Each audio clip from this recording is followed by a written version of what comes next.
Hello and welcome to Cashtown Yards for what could be the final game of the South Penn League.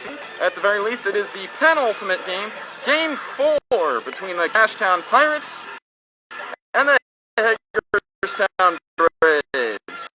George Marino is here bringing you all the live action for Flea Flicker Media. We're so glad that you tuned in here with us all season, all postseason long. Here again today, as the Pirates go for the clinch and go for 5th title in the last 6 years. Here today, Cashtown will send Josh Topper, to the hill.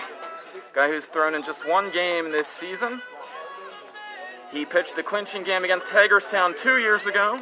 Was the losing pitcher of record in the loss to Hagerstown in Game 5 of the semifinals last year.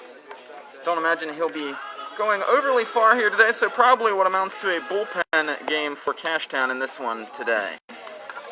On the other side, Tanner Dixon will be the pitcher for the Hagerstown Braves. He threw an inning on Sunday out of the bullpen in Hagerstown's 2-0 loss to the Pirates.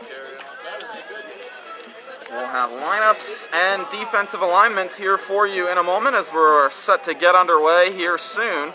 Some storm clouds coming into play here at Cashtown. We're not necessarily expecting rain here before the 8 o'clock hour, but you never know. Tomorrow is supposed to be awash with rain in the Adams County area, but no game scheduled for tomorrow, so that won't be an impact. So the thing is simple here tonight. Cashtown wins it, the series, and the season are over, and the Cup returns to Cashtown after a 1-year hiatus for the 5th time in 6 years.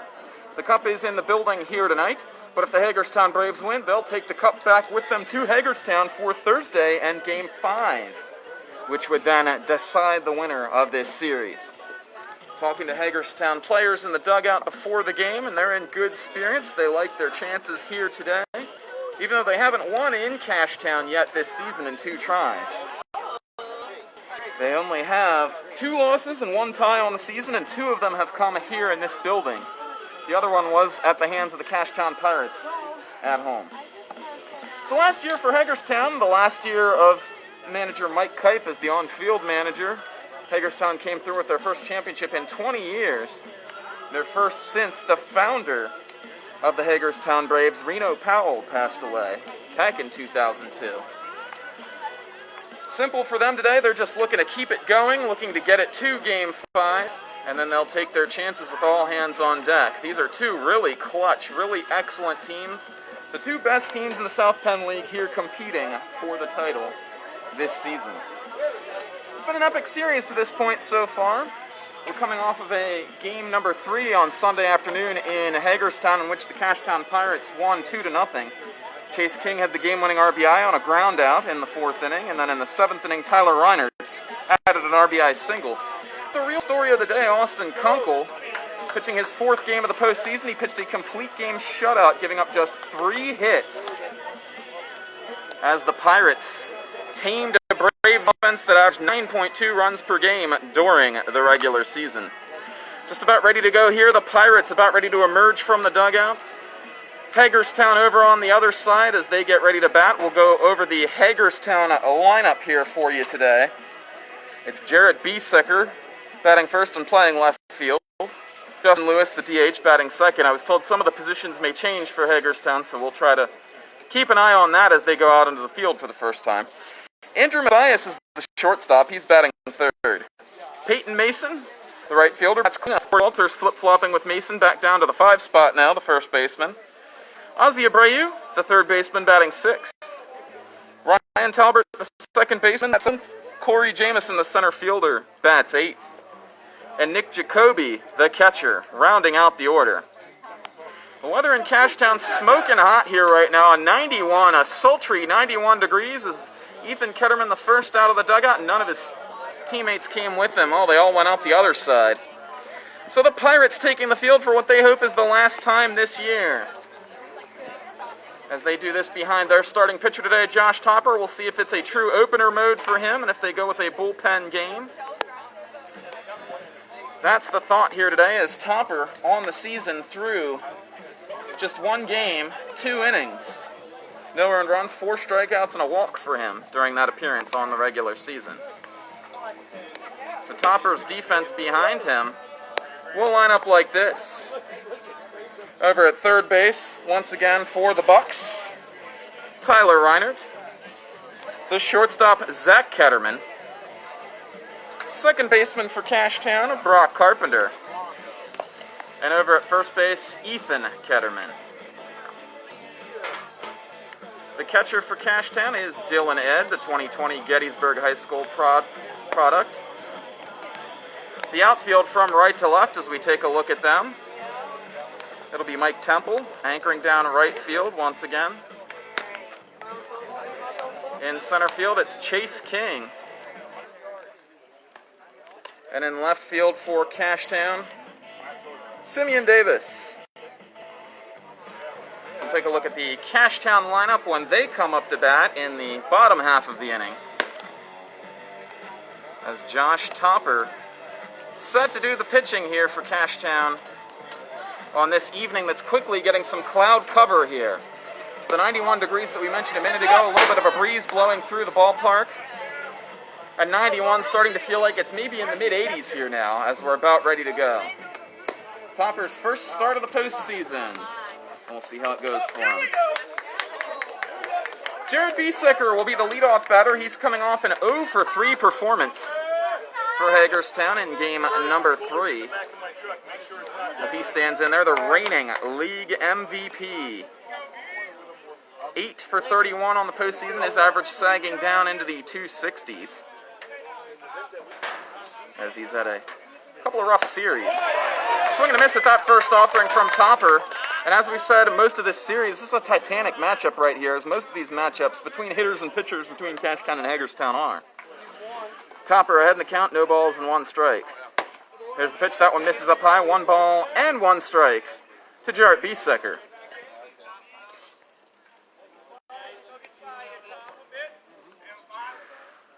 So Biesecker getting back even in the count. Here's the kick, the toss. This one chopped foul down the third base line slowly. No dirt cutouts here along the...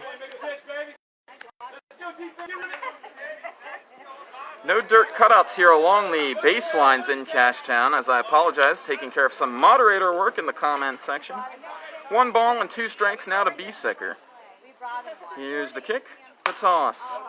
Fouls this one off in true Jarrett Biesecker fashion to the packed parking lot here at Cashtown Yards.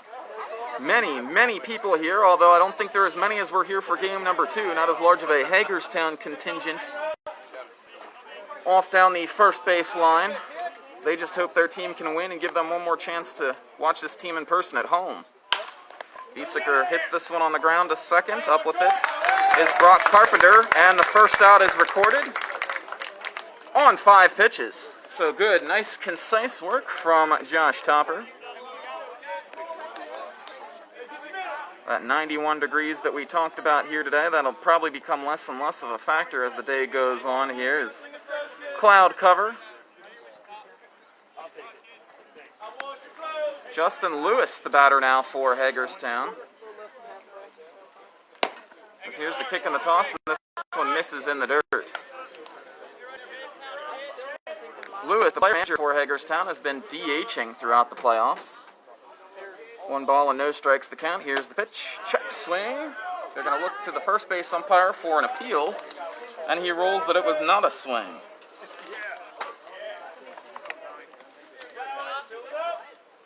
So 2 balls and no strikes now to Lewis. Lewis was 0 for 2 in the last game, dropping his batting average to .500 on the postseason as he's 10 for 20. 3 balls and no strikes the count. Topper doesn't want to get into any deep counts here, give up any free base runners. That one called a strike.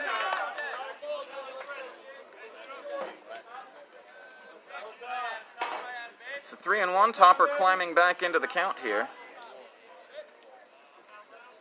Here's the kick, the toss. This one chopped foul right into the concession stand down below us.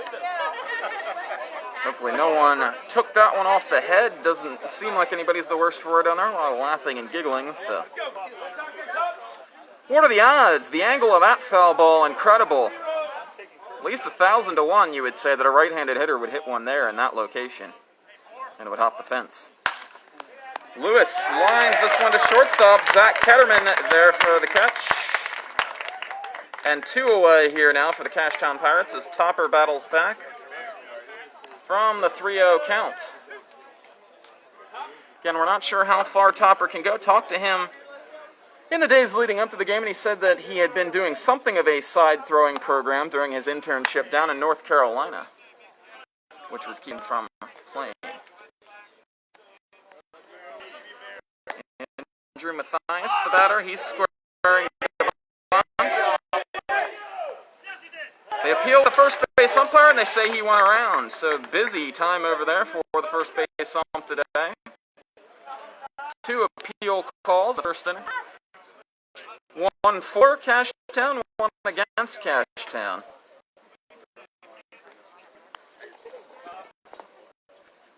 As Topper kicks the lever, swinging and throwing it. Now balls and 2 strikes to Hagerstown's shortstop. Fox trying to get things started with 2 outs here now. One of the many, many young talented players for this Hagerstown team. Here's a pitch, swing and a miss. 3 up, 3 down for Josh Topper. Here in the top of the first inning in his return to the South Penn League, as Cashtown looks to return the cup home. We head to the bottom of the first inning. It's Hagerstown 0 and Cashtown coming to bat.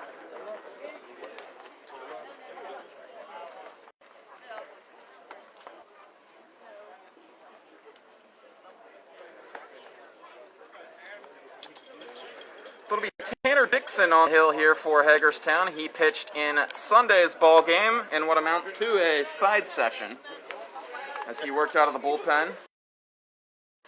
Again, not sure if it'll be a true bullpen today for Hagerstown, but I'm guessing that they want Dixon to pitch as many innings as he can here, or else they wouldn't have tabbed him for this start. For Tanner Dixon, he's appeared in 2 postseason games, 1-0 record. For him, one of those appearances was a start.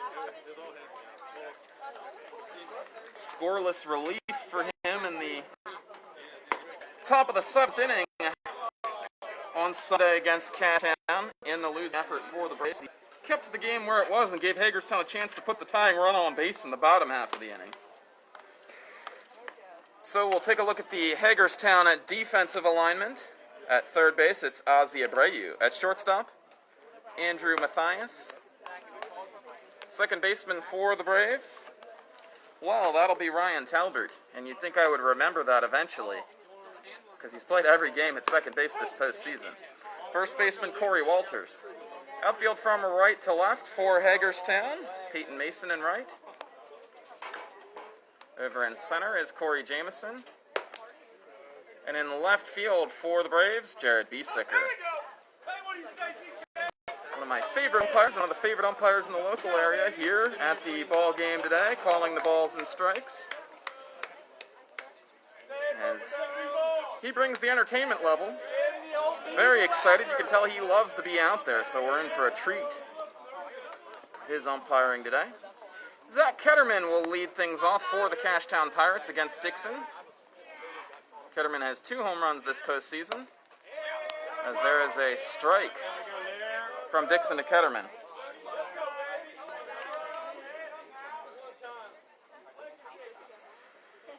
Dixon, as storm clouds gathering out in the right field area, delivers the pitch. Broken bat for Ketterman. He'll have to get another piece of lumber here. And, well, this reminds me of the scene from The Natural. Roy Hobbs breaks his bat, and they got another one for him. That's very good to Zach Ketterman. During this postseason run, won't have long to mourn the loss of his tool, as he'll come back into the box here with a 1-ball-and-1 strike count against Dixon. Here's the kick, the toss from Dixon. That one misses low and squirts away from Jacoby, and the count now 2 balls and 1 strike. We thank all of you that played along with our poll questions on Facebook before the game here today. The winner of our poll contest, as this one is put in the air to right field. Didn't look like he got all that much of it. Carries about medium depth, and Jameson there to put it away for out number 1. The winner of our contest will win that Jacob deGrom Stars of MLB holographic baseball card, so that's exciting for everybody who played along, coming straight from my card shop. So Dixon gets the first out, and now he'll go after the number 2 man, DJ Cool. Cool, who the folks call Coach Cool. Still haven't figured out why. Maybe he volunteers with one of the local teams. That one called a strike at the shins to Cool, and it's no balls and 1 strike. Here's the pitch. Misses up high in the count, 1 ball and 1 strike. There's a certain word that I'm supposed to say or not say on the broadcast today that was one of the poll questions, and I'm sure those of you that played along know what that word is, and I almost said it there and then thought better of it. 2 balls and 1 strike as Cool pulls into the lead here in the count. That one goes to the backstop, and it's now 3 balls and 1 strike to Cashtown's designated hitter today.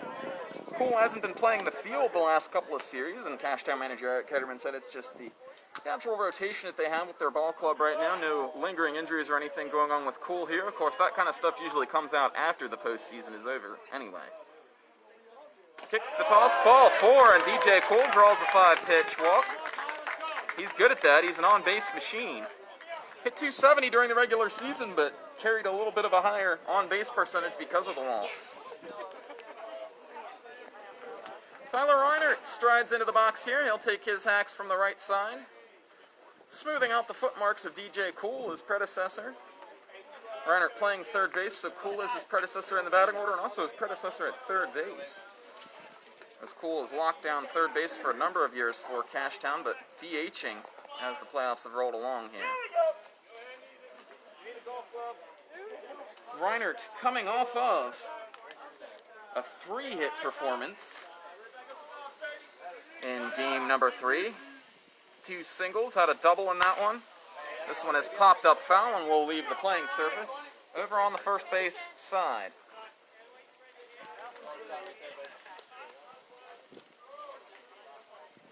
Reinert having a robust postseason as he's hitting over .400 during the second season of the South Penn League. Here's the kick. This one hit on the ground. Brayu up with it. Throw across the second, a little bit wild, and holding the bag somehow and miraculously is Ryan Talbert. As Albies almost tossed that one, as Abreu almost tossed that one into right field. So they get the out. Reinert will replace Cool at first base. I'd like to give a shout out to Dean Jacobs, Harry Powell tuning in here on the broadcast. We've got fans from both the Hagerstown and Cashtown areas tuning in for this one as Simeon Davis swings over the top of an off-speed pitch. I believe that was the curveball, sure looked like it. Bobby Taylor tuning in here on the broadcast as well, from somewhere near Baltimore, Maryland, I would imagine. As here's the kick, and that one misses low to Simeon Davis. Good idea to try to get him to go after that one again, but the fish weren't biting. 1 ball and 1 strike now as Davis tries to pick up Reinert at first base. They're playing him off the line a little bit in right field. As that one missed apparently outside, the catcher Jacoby looked like he might have been a little bit crossed up on that one, but normally the first thing the catcher does when he's crossed up is make a beeline out for the mound so they can get the signs right and make sure that doesn't happen again. And that doesn't happen here. 2-1 to Davis. There's the old standby, the number 1, catching outside corner. Looking like the best pitch here in the early going for Dixon. Reinert the lead from first, not a huge stolen base threat, but does have a few on his ledger throughout his career. Here's the kick and the delivery. That one bends a little too far outside as Davis was cocking the hands back and ready to swing at something, but it wasn't that one. So this will give Reinert a chance to go in motion here as the count now 3-2 with 2 outs. Hagerstown 0 and Cashtown 0 as we're just underway. Batting here in the bottom of the first is Cashtown. They look to clinch the South Penn Championship today. Swing and a miss from Davis, and Tanner Dixon works around a one-out walk. At the end of one inning, it's Hagerstown 0 and Cashtown is 0 here on Flea Flicker Media.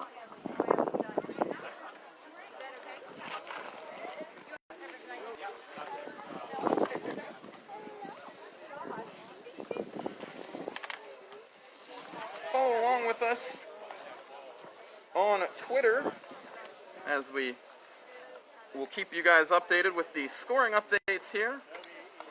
But if you're watching the game, you probably don't need a large amount of scoring updates here, but no score in this one so far, so that is the scoring update.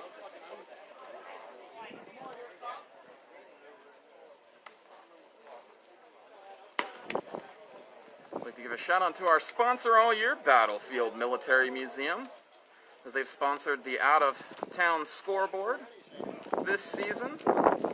No out-of-town scoreboard necessary in the finals. This is the only game in town here. The only game in the entire town of the South Penn League.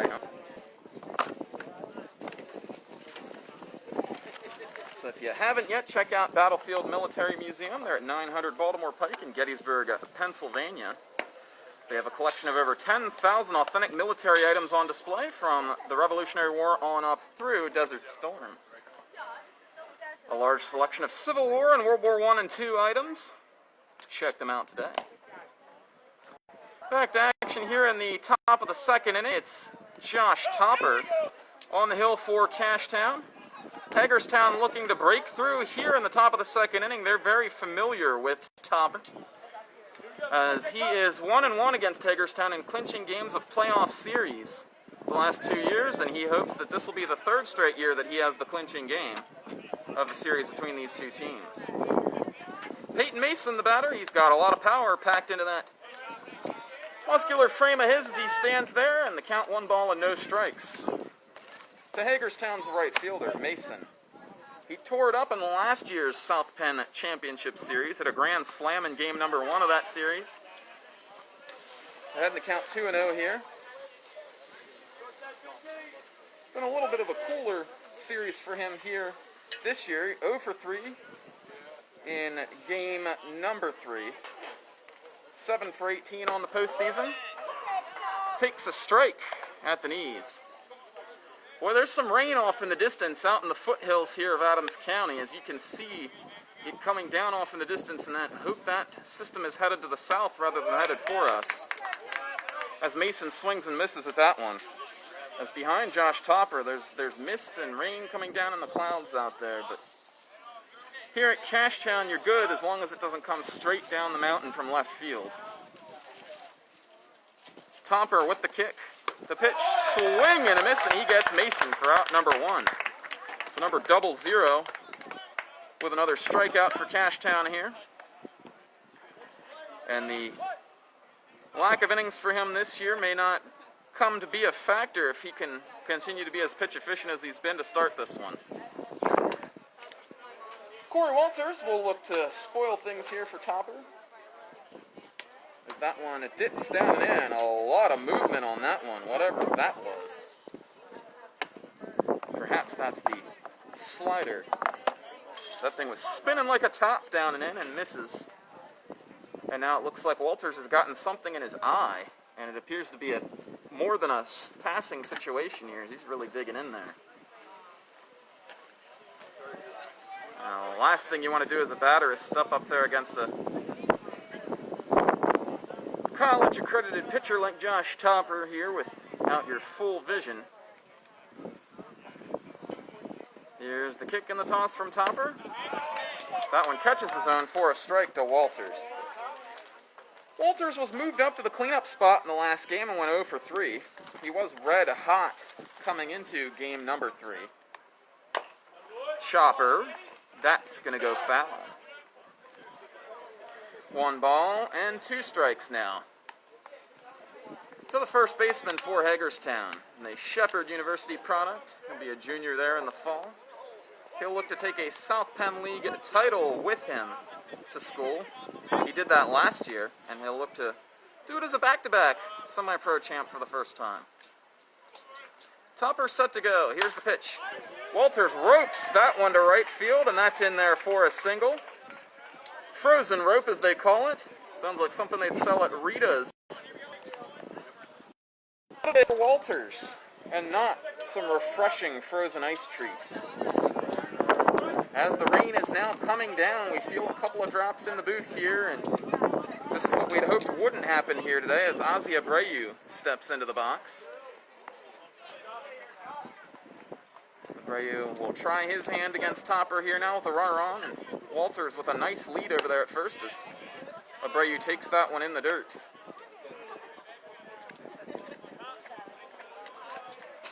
One ball and no strikes here now to Abreu as Hagerstown has their first base runner of the ball game, a ringing single from Walters.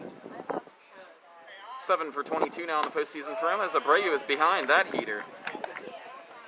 One ball and one strike now, and there's definitely something afoot in the weather.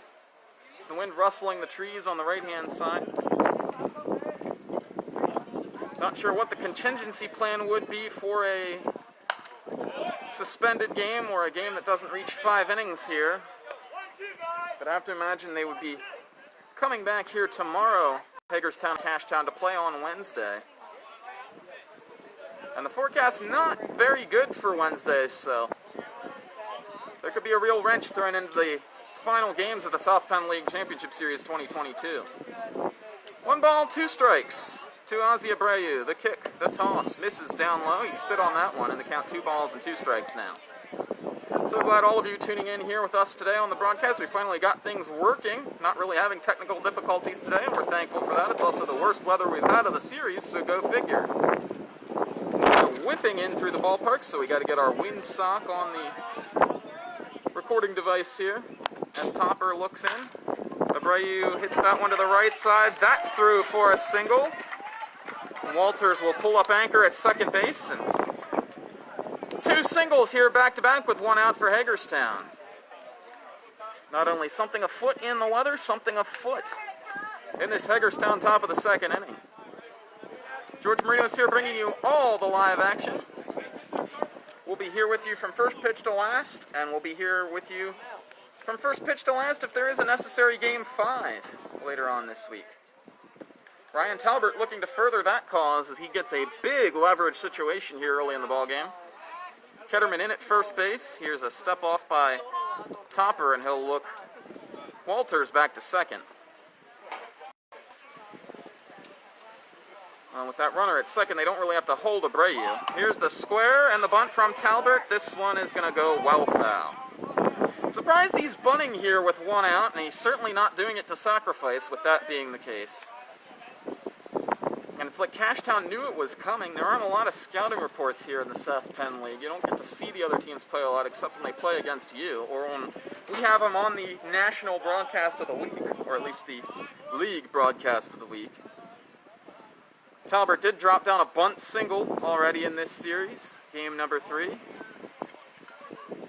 I think he's got 2 of them. I think he had 1 in one of the first 2 games as well, because that one swung and missed. He does have 2. He had 1 in game 1 and 1 in game 3. So that's why Cashtown creeping in, pinching in at the corners. They're pinching in at first base rather than third, though. Reinert well back and playing off the line as they shade him to the pull side.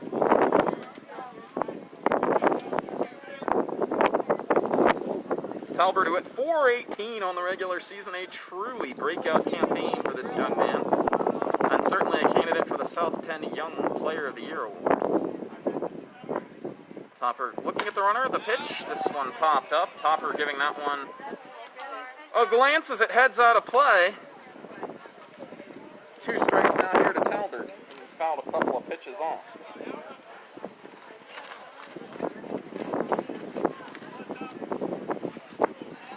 Talbert was the only Hagerstown guy that really got anything going offensively in the last games. He was 2 for 3 with a single and a double.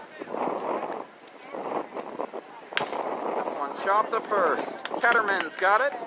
Tags the bag for the out, and moving up are the runners, but now with 2 down. Walters into third. Abreu into second. And the sweet swinging lefty Corey Jamison comes to the plate. Might might have the prettiest swing in the South Penn League from the left side. And it's always a lefty that tends to have the pretty swings because they get to run right into going to first base because they're already on that side. Jameson with a home run this series, and we've got really, really beautiful sun pattern coming in now from left field as the sun poking through the clouds, and it looks like a 70s Super Bowl film as Walters takes that one down low. This is the South Penn League's version of the Super Bowl. The two teams that everybody thought would be here at the beginning of the season are here. But Littlestown, Bicklerville, New Oxford, the Frederick Flying Dogs, they gave it a good fight. Those teams did. But ultimately, Cashtown and Hagerstown were on a collision course. Collision course that was as powerful as gravity. Bowling strikes now, Jameson and Topper with the pitch down to. And I have half a mind to think they're just going to go ahead and pitch around him here. That would probably be the smart play. Jameson's already tagged one for a home run here. The wind is blowing pretty much straight in from right field. So we'll see if that's an impact on a ball hit in the air that way. But that is the place to go in this ballpark for a home run. Check swing from Jameson as he was ready to go, but checks it up, and it's 3 balls and no strikes. Only problem here for Topper, obviously you think you'd rather go after Jacoby, who's in just his 3rd game back for Hagerstown here, but Jacoby has come up with some real clutch hits for the Braves over the last couple of South Penn seasons. Topper's pitch nips the zone on the outside corner. Jameson appeared to be taking all the way. 2 on, 2 out. 0-0 score here on the top of the 2nd inning as Corey Jameson bats with a 3-1 count for Hagerstown. The Braves looking to break through just like these clouds in the outfield are looking to break through with some rain. Topper looking to prevent it. Here's the pitch. Jameson foul tips that one into the glove of Dylan Ed. 1 strike too early for Cashtown as they'll have to try to do it again here. And now Topper fully invested in this count, so we'll see what he goes to with Jameson at the plate. Jameson's dad, Randy, played baseball at Hagerstown Community College and Towson. So baseball in his bloodlines here. Here's the kick, the toss. Misses outside, Jameson walks, and the sacks are packed with Braves. Hagerstown's really got something brewing, as there's a blue-clad Brave at every base. Jameson at first. Abreu at second. And over at third is Corey Walters. The sacks are filled with 2 outs as Josh Topper tries to work through a little bit of a pickle here. And Nick Jacoby is the batter. The catcher for Hagerstown looked to... The Braves on the board. First driven to right field. That one is down in the corner. That's going to score 1. That's going to score 2. As Abreu in standing right behind Walters, and Hagerstown takes the lead. 2-0 here in the 2nd inning. As those Braves players going over to slap some high fives with their teammates in the dugout. Hagerstown needs this win, and they strike first. All important first runs. Team that scored first has won every game of this championship series so far. And this is the Hagerstown offense that we came to expect throughout the regular season. Jared Biesecker looking to add on. Pops this one foul down the 3rd base line. That one's out of play. Over to third on the hit by Jacoby was Corey Jameson. So men on the corners for Hagerstown now with a pair of outs and a pair in.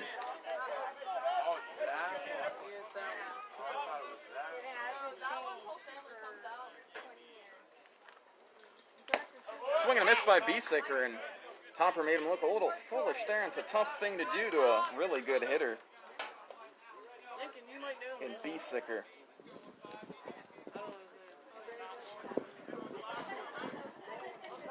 No balls, 2 strikes the count. To the South Penn League's MVP from a year ago. He chops this one back to Topper. It's off his glove. Fielding it, throwing on to first is Ketterman, and they get Biesecker by a step. But Hagerstown strikes for 2. And the Braves have the all-important lead here in game number 4 over the Cashtown Pirates. Needing to win to extend this championship series and the 2022 season. be back here on Flea Flicker Media in a moment. Stick with us. We got plenty more baseball where that came from.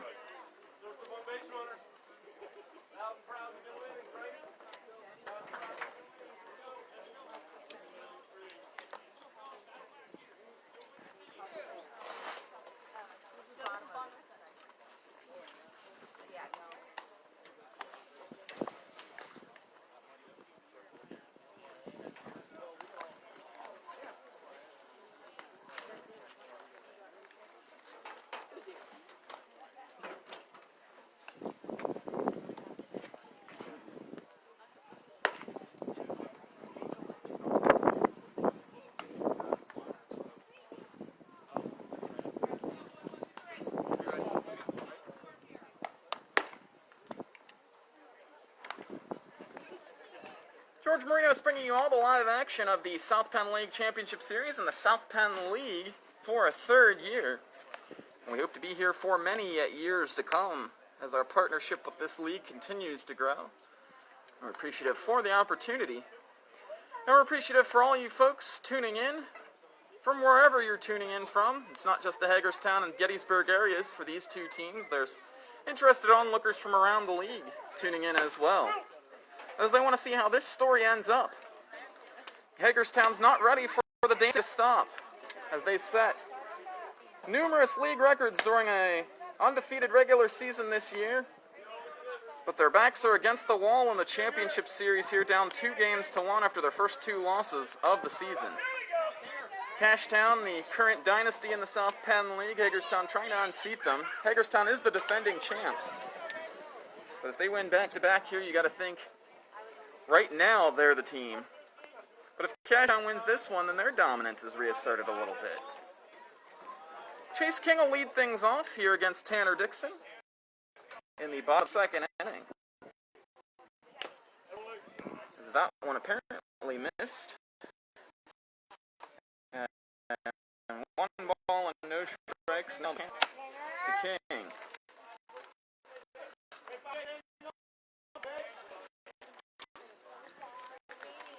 King, who has in each of the last 2 games in this series, hitless 4 games now. He looked like they started for the Braves here and for the Pirates in the bottom of the second as the rain drops getting a little bit bigger here, but the sun is out. Well, there's a 2001 regular season game between the Baltimore Ravens and the Green Bay Packers when it was sunny out but raining in the third quarter.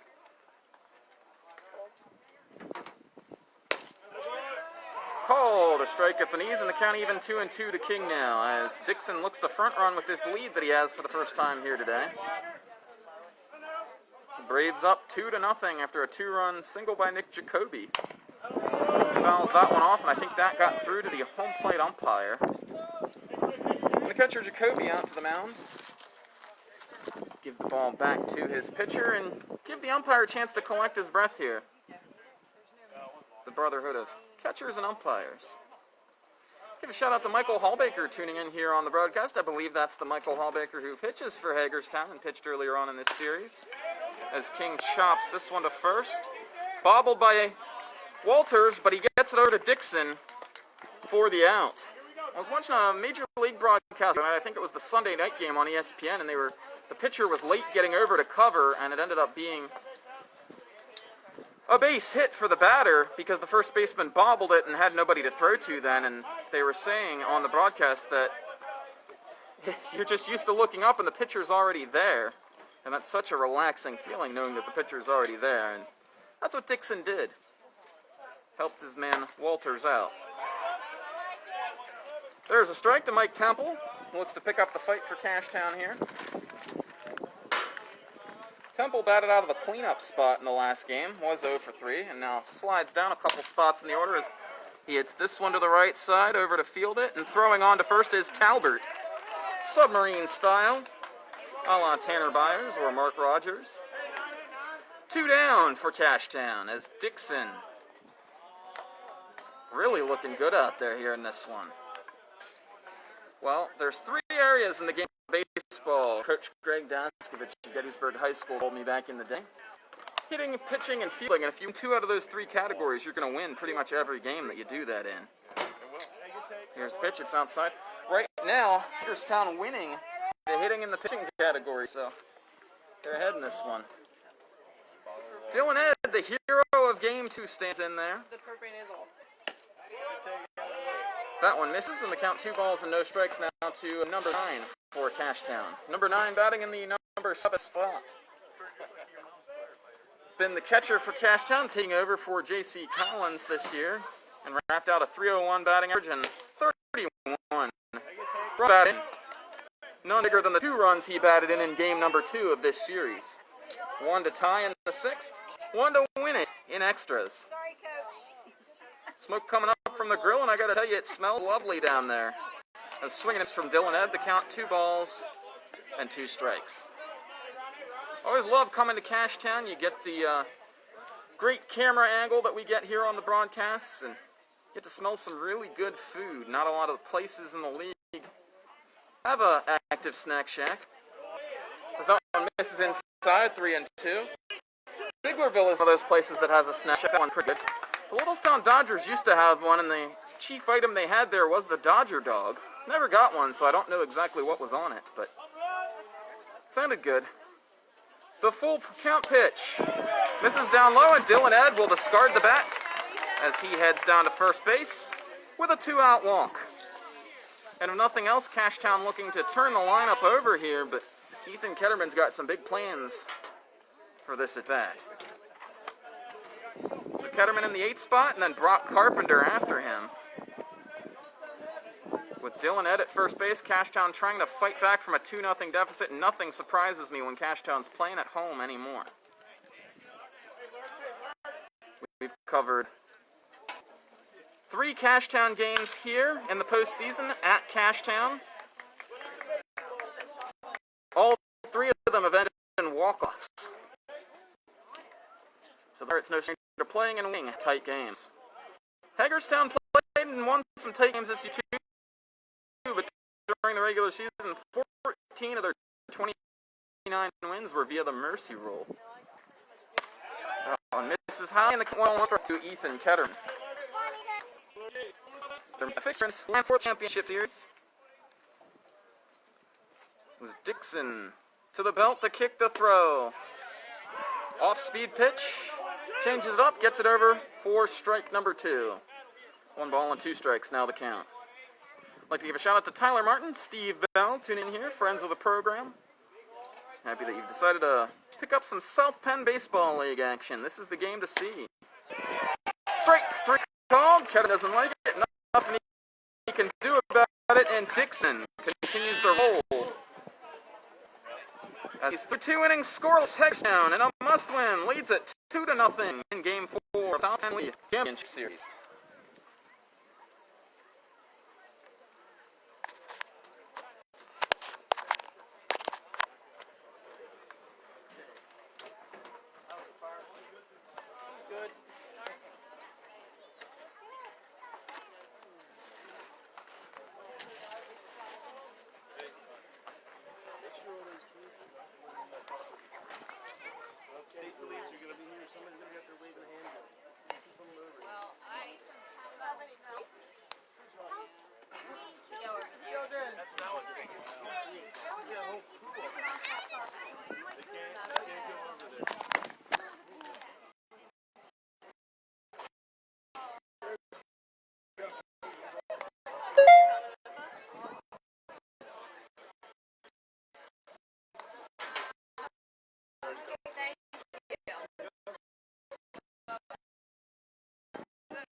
As we bring the celebrities to buy viewers like you guys back home.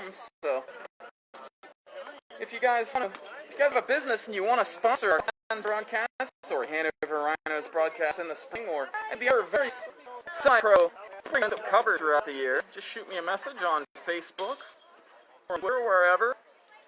Let me know that you'd like to be a sponsor, what your business is, and help me write an ad for you guys. You'll hear it on the broadcast between innings at South Penn League games, and you'll hear it during stoppages of play for the Hanover Rhino broadcasts.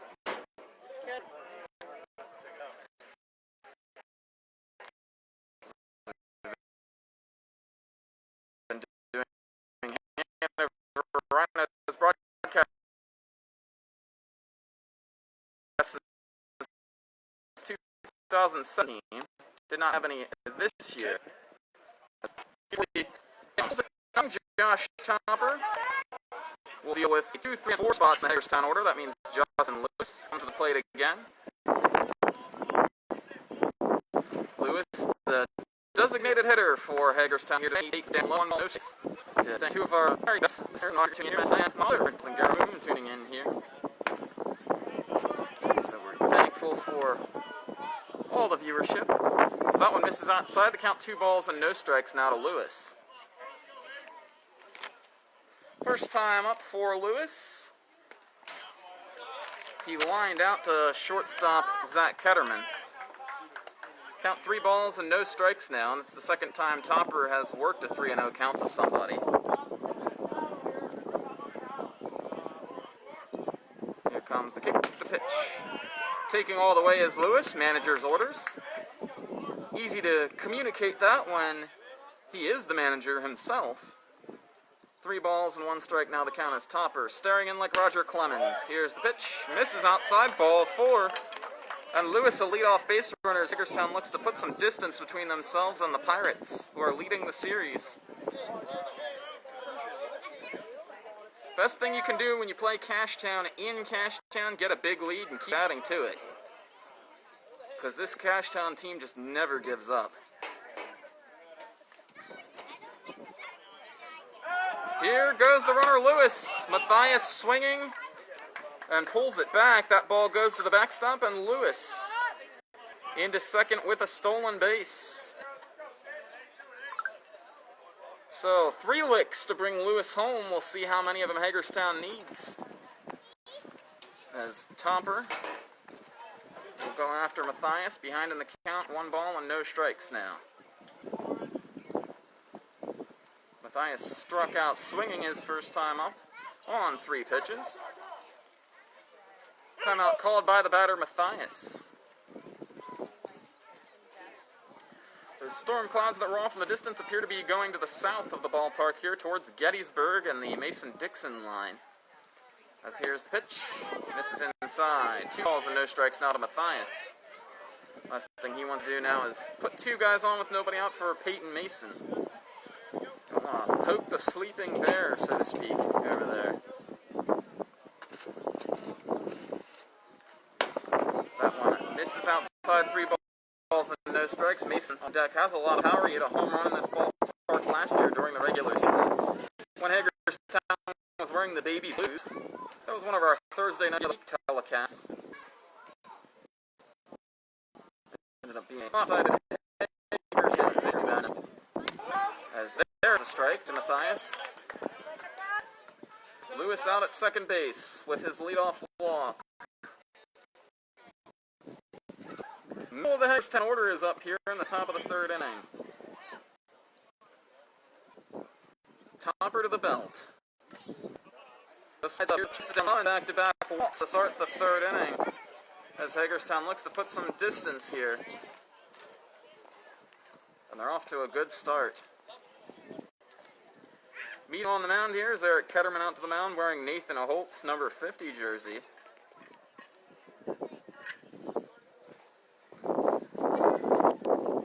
So this meeting on the mound brought to you by Battlefield and Military Museum. Cashtown looking to sort some things out here. Again, we're not sure how short of a pitch count Topper is on here, just his 2nd appearance of the season. Ketterman gives him the go get him and heads off to the dugout. So Topper made this mess. He'll be tasked with trying to get out of it here in the top of the 3rd inning. Peyton Mason, the hitter. He struck out to lead off the 2nd inning, ahead of an avalanche of base runners for the Braves that resulted in the 2 runs that have scored in this ball game. He's squaring to bunt, and I'm a little bit surprised. And he didn't look overly comfortable doing it either as he fouls that one back to the screen. He was trying to drag it with him down the first base line, it looked like, and when you're sacrificing, you just try to get it down in a good spot rather than trying to drag it with you and get a base hit.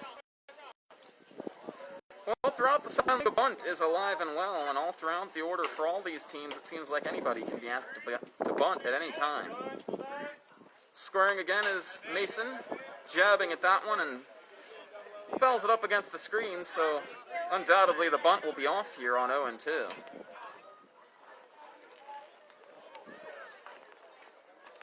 All that did was give Topper the lead in the count here now, and he's got a chance to bury something and get Mason on an all-important strikeout. Lewis, the lead from second. Matthias taking his time over there at first base. Topper taking his time on the mound. Here's the kick to delivery.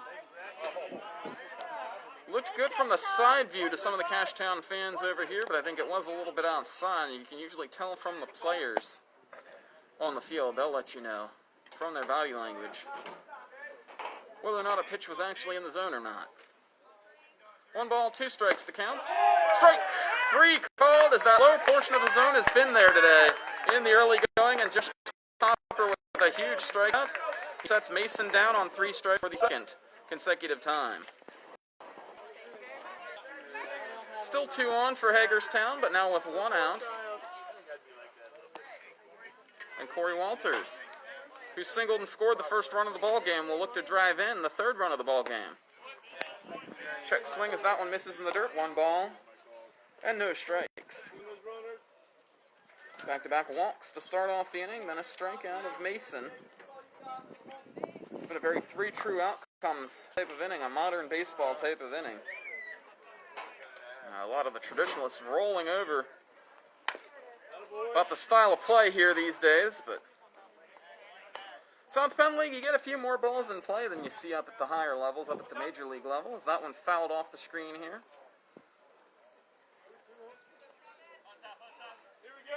I'd like to give a shout out to Jeff Cook tuning in here, the Dean of Gettysburg Sports. Saw Jeff out at one of the South Penn League games here earlier this year. I believe it was Cashtown versus Frederick, perhaps. The opener of the playoffs. Walters ahead in the count now.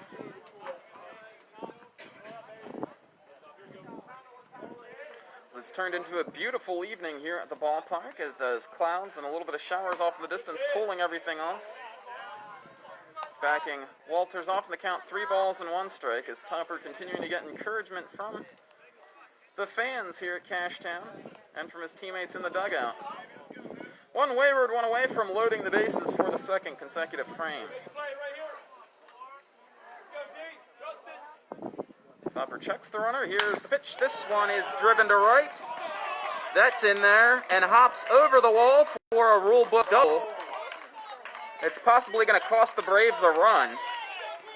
Coming in to score is Justin Lewis, and that makes it 3-0 Hagerstown here in the 3rd. As Temple gave chase for that one, threw his arms up in the air immediately as that ball 1 hops out of play. Hear the Ponderosa sign in right field. I'm not sure if that's even still a restaurant, but that one hops out of play, and that's going to be the end of the evening for Topper, who gives the Pirates 2 1/3. 3 earned runs. He's responsible for the 2 guys on. He'll leave to some applause from the homestanding Cashtown crowd.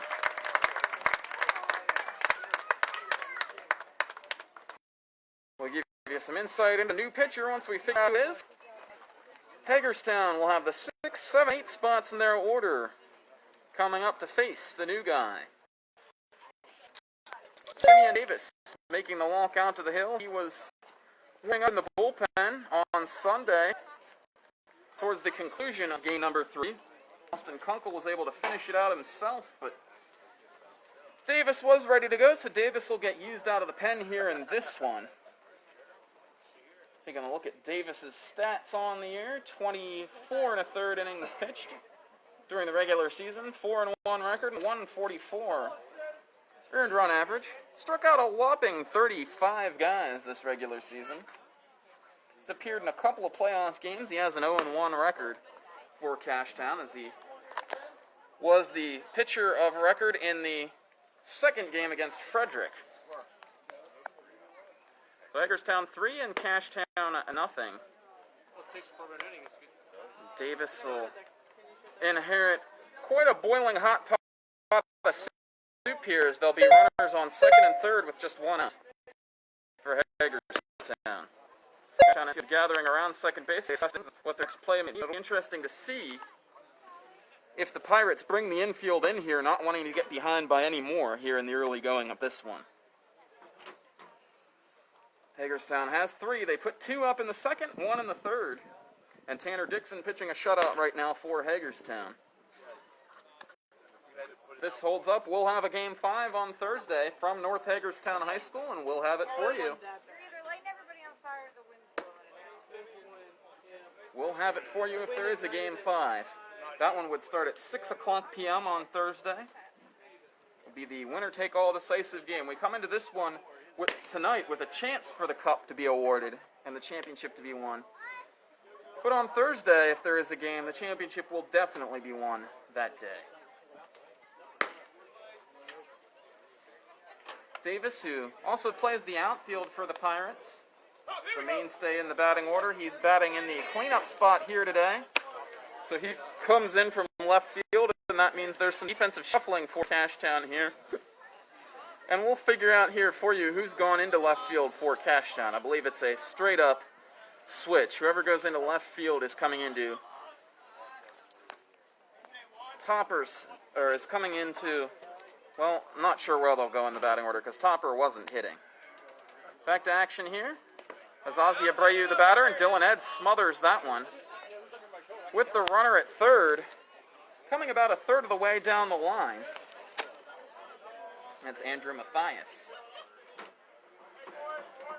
Abreu singled and scored his first time up.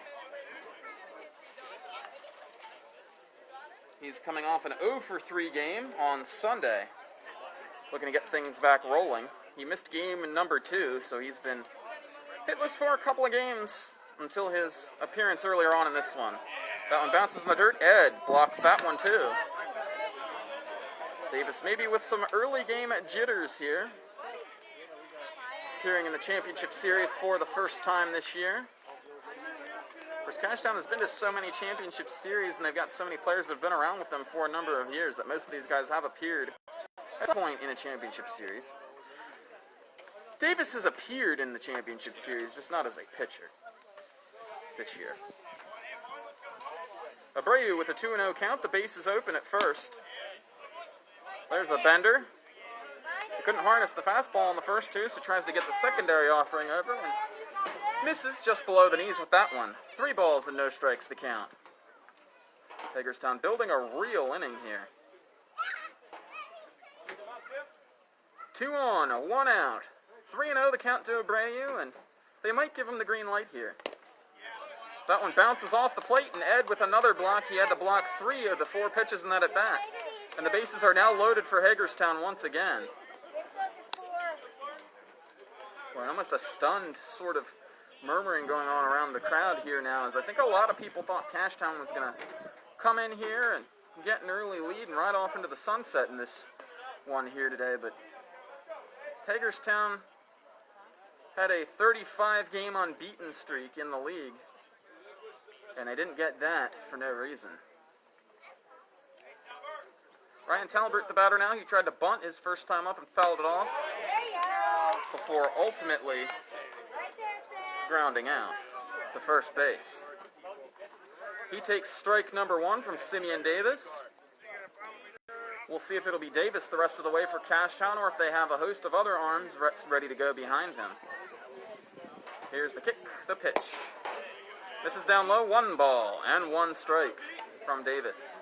Newly entered into the game, this is the second batter he's faced here today. Runners at second and third are the responsibility of the starter, Josh Topper. Interesting defensive alignment here as Cashtown is in at the corners. Tyler Reinert is way in on the grass here at third base. Talbert chopping that one foul at the plate. As we look at Reinert here, he's half, well, he was playing in He's playing halfway, but he was playing all the way in on the grass for the bunt. And over at first, Ethan Ketterman is up on one of the last cuts of dirt as well. Talbert with 2 strikes, trying to put one in play here and run like heck to first base. Be interested to see if this ball hits somewhere on the infield. If Cashtown tries to turn the double play or go home, and I think it's all about the location of the contact on the infield. If it goes to the middle, they're going to try to turn 2, which is not going to be an easy task. If it goes to the corners, they're going to come home first. Davis the kick, the pitch to Talbert, that one well outside. 2 balls, 2 strikes, nowhere to put him, so Davis like this is the action pitcher of the bat.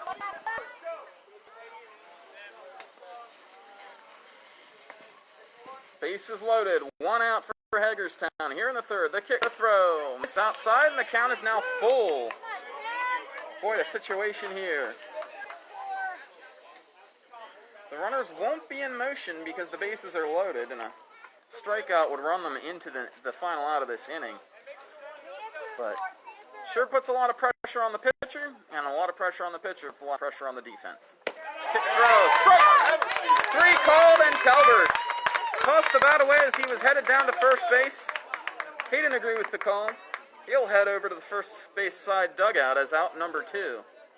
And if Simeon Davis can somehow escape this jam without any more runs scoring, Cashtown should pick up a whole host of momentum. Hagerstown trying to prevent that from happening as poor Jameson bats here. Let's hope to try and salvage something more than 1 run out of this rally. Jameson walked his first time. Back. Strike at the knees. Davis hitting the spot. Hitting the low outside corner with that one. The very point in the corner of the rectangular box that is the strike zone. Hagerstown up 3-0, looking for more. The bases are loaded here in the third. 3s are wild. Misses inside, 1 ball and 1 strike. One thing this does for Hagerstown, it keeps Tanner Dixon sitting in the dugout for quite a while here. We'll see if he's able to stretch himself out and keep his limbs from getting stiff before he heads back out to the hill. Davis, the kick, the delivery. This one popped up down the third base line and out of play into the spectators. Interesting spectator section over on the third base side here at Cashtown. One of the cheering sections here for Cashtown, and then the home plate area fans for Cashtown. Neither of these fan sections have an official fan group name, but they should.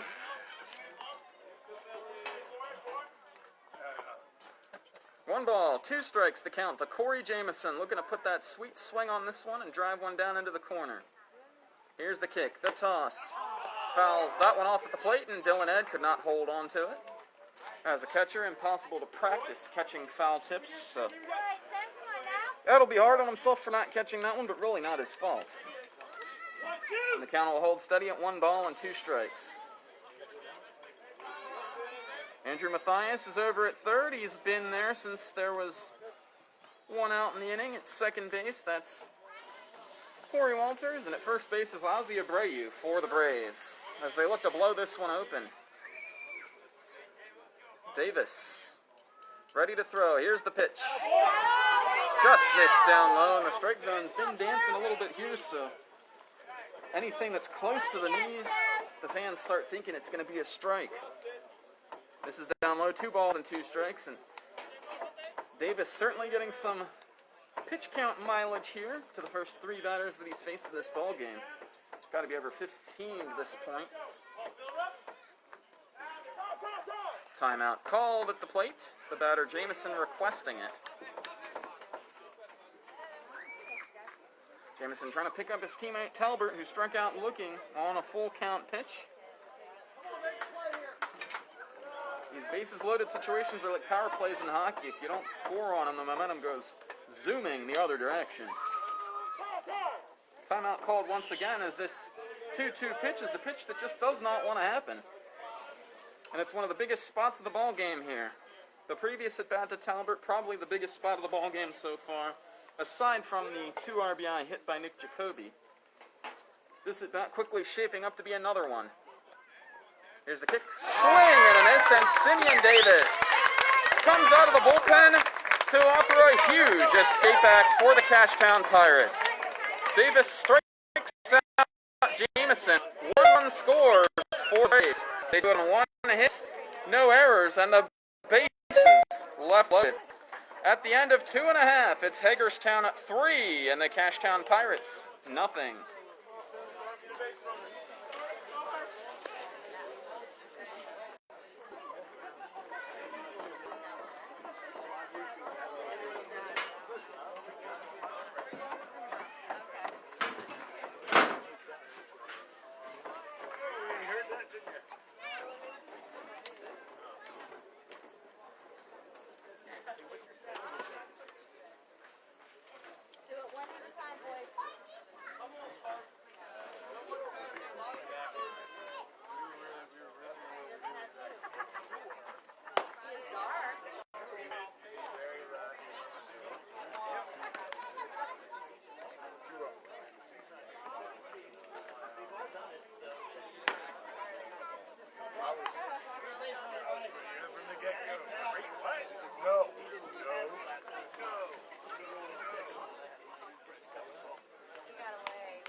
Back to action here in the bottom of the third after a brief hiatus. It'll be the number 9 spot in Cashtown's order. Brock Carpenter due up first. Carpenter takes a strike. As that one called down around the shins. It seems like the pitcher's been down there. As the count, no balls and 1 strike to Carpenter. No balls and 2 strikes now to Carpenter.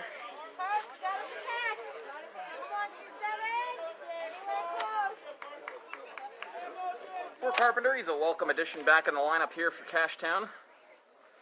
As strike 3, good morning, good afternoon, and good night as Tanner Dixon with a 3-pitch punch-out to start the game. That'll be his 3rd punch-out of the game, I do believe. As Chase King, I think he flew out.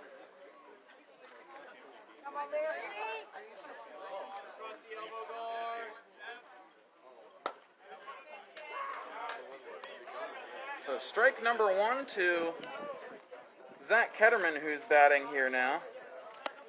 So that was the 3rd strikeout of the game for Dixon. As that one misses high, 1 ball and 1 strike now to Cashtown's shortstop. Ketterman flew out to center field his first time up, as here's the kick, the pitch. Did that hit him? Maybe not. He's not politicking for it. He wants to swing the bat here. So when you get to this point of the season, you're down 3-0 in a potential clinching game in the playoffs. You want to get on any way that you can. 1 out as Ketterman tries to get something going. That one fouled back to the screen. 1 ball and 2 strikes now from Dixon. It's hard to know who the true ace is for Hagerstown, as a number of the guys they had last year that were such good pitchers are on the roster but haven't appeared in the postseason, like Woolgrove and Brock Smith. They got a new infusion of young talent like Tanner Dixon and Mike Hawbaker. I'd say Hawbaker probably pretty close to the aces team if I had to guess, even though Wyatt Freeman got the start in game number 1 of this series. Here's the kick and the toss. Ketterman staying alive as he fouls that one back to the screen. For Cashtown, you can't try to get them all back on one swing. You got to get them back one base runner at a time. Come on there. The heat's starting to return to the ballpark here a little bit. Things had cooled off for a while, but the sun poking through again. Turning back into a muggy low 80s day once again. Ball outside, and Cashtown, which has drawn an inordinate number of walks in this series, has another one. And that's how these kind of things tend to get started. Ketterman with a 1-out walk. In their game 1 loss, Cashtown walked 5 times instead of Wyatt Freeman.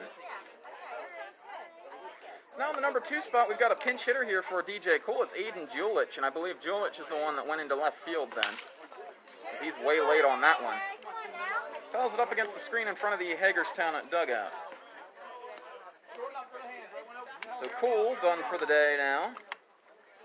As Julich takes his spot as the left fielder, the designated hitter comes off as Simeon Davis, the pitcher, still batting in the cleanup spot. So Cashtown will have the pitcher hitting the rest of the day. This one fouled off down the first base line, and Walters boxed it awkwardly. I'm not sure what happened over there, but no harm, no foul, as that ball was foul.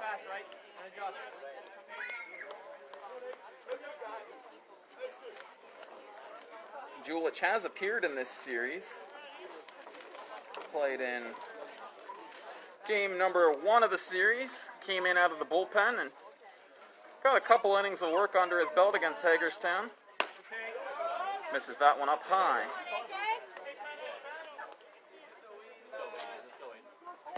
Down 3-0, Cashtown maybe not afforded the luxury of sending the runner in motion like they normally would, and with Nick Jacoby behind the plate, that deters some of that naturally. Julich hits this one to the right. Diving stop by Talbert. Throw to second. Throw on to first. Julich too fast for the double play. But Ryan Talbert with an absolutely outstanding play at second base once again. It's the second pretty incredible play he's made in the postseason in this ballpark. So that wipes away lead runner Ketterman. Julich now on first, and he's got a bit of speed over there, so we'll see. Cashtown elects to put him in motion. Tyler Reinert, the batter. His dad, Brendan, part of the crew that was responsible for turning this franchise around. Cashtown Pirates re-entered the South Penn League in 1999 after a few years off, and they had a decade of losing before Brendan and Ryan Reinert came over here to play from the York Leagues and turned this team into a champion in 2 years. That one misses high, 2 balls and no strikes to Reinert. Ryan Reinert hit over 150 home runs in his semi-pro career, spanning more than 20 years in the Central League, Susquehanna League, and the South Penn League. And Brendan was twice a South Penn League Pitcher of the Year. Here goes Julich. Pitch misses up and in. Jacoby the throw. That one gets away. Julich is going to get up and race for third as dives in there. So Cashtown will now have a runner at third base, but with 2 outs. And I believe the count is now 3-0 to Reinert, which is more concern factor for Dixon than the fact that Julich got to third. Runner at second with 2 outs and runner at third with 2 outs. As a pitcher, you're not really worried about that 90 feet. At least you shouldn't be. But in the South Penn League, there are a couple of ways you can score from third with 2 outs that you can't score from second. Here's the pitch. Ball 4, and Reinert walks to put men on the corners for Cashtown. So Reinert drawing the 4th walk of the day for the Cashtown Pirates, and they're close to usurping their Game 1 total. This game going an awful lot like Game 1. Hagerstown up by multiple runs early, but they're also walking a lot of people. No hits yet for Cashtown. Simeon Davis looks to change that. Dixon, the kick, the throw. Davis fouls that one back to the screen. Davis struck out his first time. Dixon attacking him differently here off the get-go than he did the first time up. He started him with a breaking ball in the dirt for a swinging strike one. In the first at-bat, he starts him with an inside heater here. Reinert the lead from first. Julich over at third. 2 down. Ball gets away from Jacoby. We're going to have a play at the plate. Here comes Julich. He is safe. And the Cashtown Pirates are on board. Aiden Julich looked like he was dead to rights as he was hurtling down the line. Jacoby had the ball in hand. Dixon was covering. The ball beats Julich, but Julich beats the tag. And I think they did get that call right. It looked like it from the third base angle that we have here that Julich's foot slid in ahead of the tag from Dixon. That's got to be disappointing for this stellar right-hander who's having an excellent start to this ball game. So Cashtown claws a run closer. Now they've set up with another guy in scoring position here. Let us know in the comment section if you think he was safe or out on that play. I believe he was safe, but we'll see what the fans saw. A dart misses, and the count 3-0 now to Dave, or 3-1 to Davis. And Dixon in danger of walking another batter. The kick, the pitch. That was ball 3. Looked like the umpire put up the 3 fingers on the previous pitch. I thought it was 2 balls. Jacoby ranging over to his right to scoop that one up. Hagerstown 3, Cashtown 1 here in the bottom of the third, but Cashtown is hunting for more. Davis up in the count 3-1. Chase King waiting on deck for the Pirates. Tyler Reinert at second. Here's the pitch. Ball 4, and it's the 5th walk of the game for the Pirates, and we'll see if there's some worry about Dixon here at some point. No motion from the Hagerstown dugout, but Jacoby is going to go out to the mound to have a word with his pitcher here. Cashtown has scored a run without the benefit of a hit.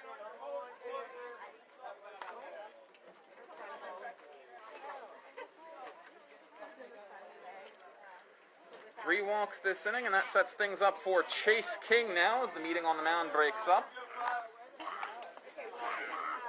King 0 for 1 on the day. And we mentioned he was off to such a hot start for the postseason, 7 for 9 to start things, as now we've got another meeting on the mound as the brain trust out there for Hagerstown. This time the pitching coach out there, so he gives him the go get him. Dixon a chance to work his way through this mess here. Cashtown looking for one big hit, and could it be King to provide it?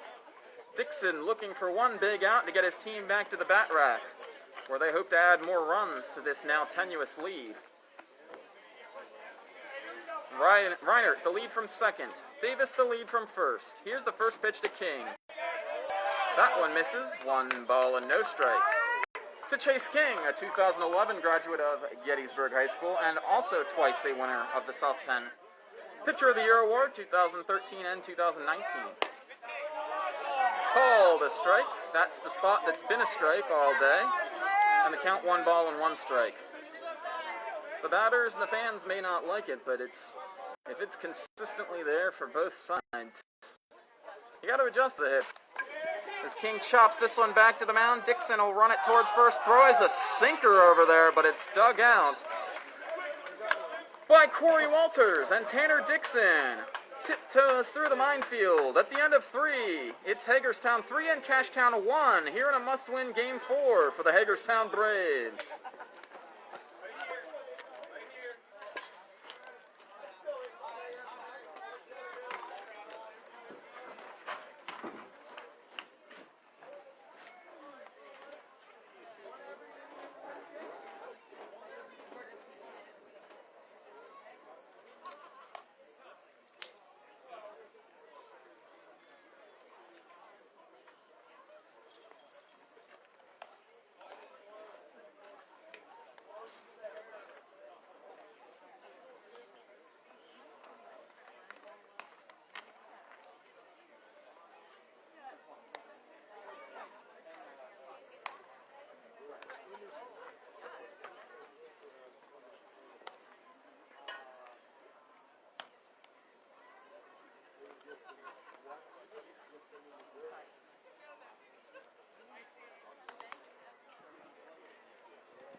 Top of the fourth inning set to get underway as the hero of the day so far, Nick Jacoby, stands in there.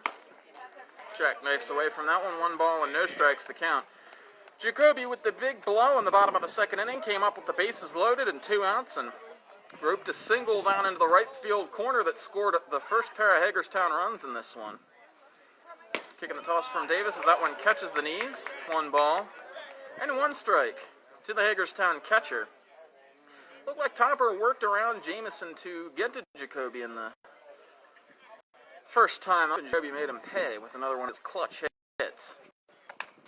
Tipped at the plate, and that one hits Dylan Ed. No one feels worse about that when you foul one off the opposing catcher than the catcher.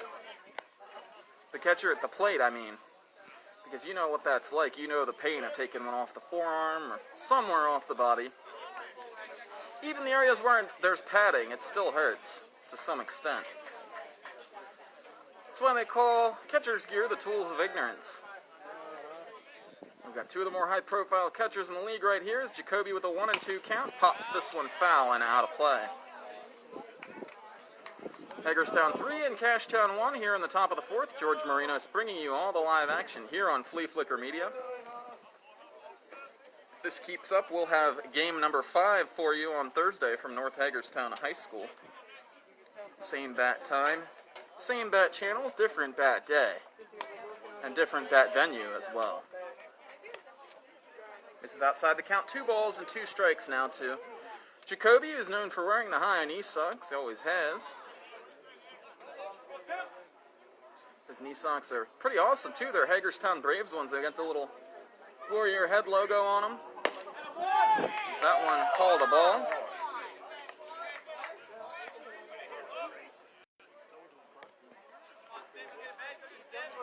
Shout out to Ben Kaufman tuning in here on the broadcast. Glad you're checking out some after work baseball with us here. As this pitch swing and a miss. Jacoby over the top of that one. And there's the strikeout for Davis. So he retires the guy that they couldn't get out the first time around, and that was big. That'll turn the lineup over now to the suddenly ice-cold Jarrett Biesecker. He was part of one of our poll questions before the game. Question was how many hits he'd have tonight, as he pops this one up on the infield. Zach Ketterman there for it. Squeezes it, out number 2. Kind of 1 pitch out, and that's how you know Biesecker isn't feeling quite right at the plate when he puts the ball in the air like that. He's more of a line drive ground ball hitter. When he's doing his thing, he's one of the very best hitters in the league. Justin Lewis will try to pick up the pieces here as Hagerstown looks to stretch lead. They were up 3-0, now it's 3-1. That one called a strike low to Lewis.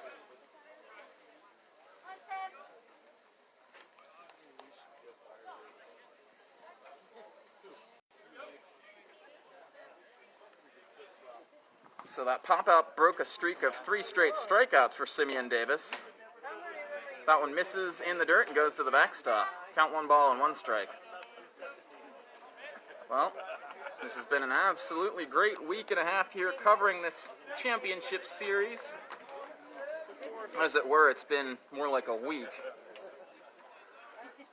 We'll get these 5 games done in a week's period of time, 5 games in 8 days. If there is indeed a game 5, as that one misses outside, 2 balls and 1 strike. Lewis lined out to shortstop, and then walked and scored in the 3rd inning. 2 balls, 1 strike, the count from Davis. Popped up. That's going to leave the field, and the count now 2-2.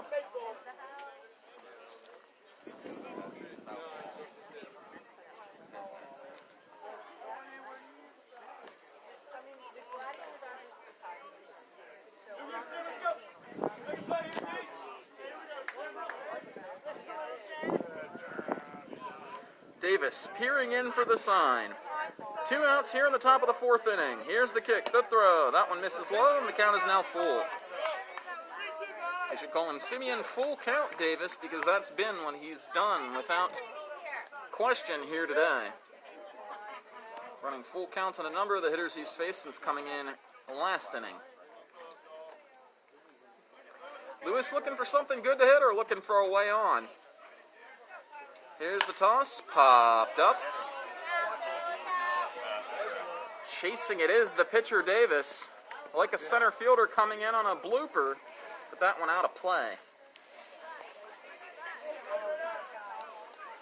The fans over here, it's funny, they knew it was out of play right off the bat, but he still gave it a look over there. I'm not sure quite how close he got to it. Didn't see where the ball came down. It came down in that general area, but nonetheless, Justin Lewis still alive. 3 balls, 2 strikes.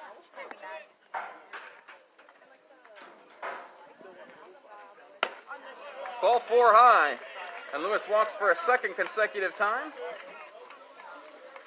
And Hagerstown now matches Cashtown with 5 walks offensively in this ball game. As Topper walked 3, Davis has come out of the bullpen and walked 2 in an inning and 2/3. Andrew Mathias steps into the box, 0 for 1. Strikeout to end the 1st inning and a walk in the 3rd inning rally.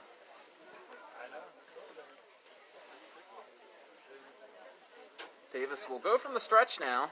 That one bounces to the backstop, and moving up to second is Justin Lewis.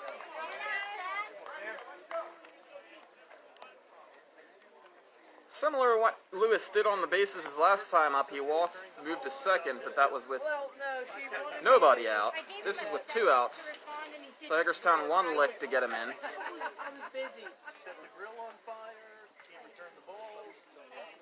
Mathias hit .337 on the regular season, one of the Braves' better hitters, but not among their top 5 in batting average. As that one hits the chalk in the left-handed batter's box, and it's 2 balls and no strikes. Approaching the hour-and-a-half mark here. Not quite halfway through this one yet. It's been the walks that have led to this one grinding along at the pace that it has.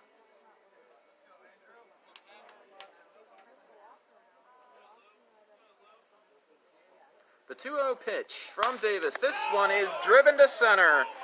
That is going to get down up against the wall.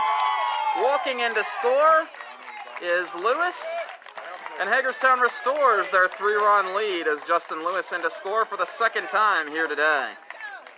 And Mathias really got a hold of that one. Boy, it sounded like a home run off the bat, but that's the wrong part of the park to try and test. Left field, I think it's a little bit deeper than right, and the ball just does not seem to carry. It hits that line of trees there and just gets knocked down. So Braves restoring their 3-run lead. They now lead at 4-1, and Peyton Mason will look to further stretch things here. Mason, another one of the top-of-the-order batters for Hagerstown that they'd like to get going here in the next couple of games. As that one misses low. Blocked down by Ed. TJ Gallagher, injured member of the Braves, tuning in here on the broadcast. Hope your recovery's going well.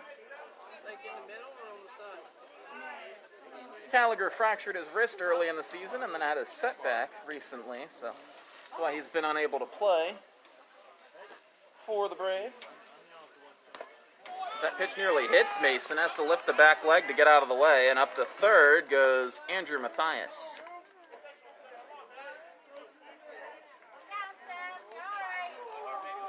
So out of the 4 games of the series, this has by far been the sloppiest.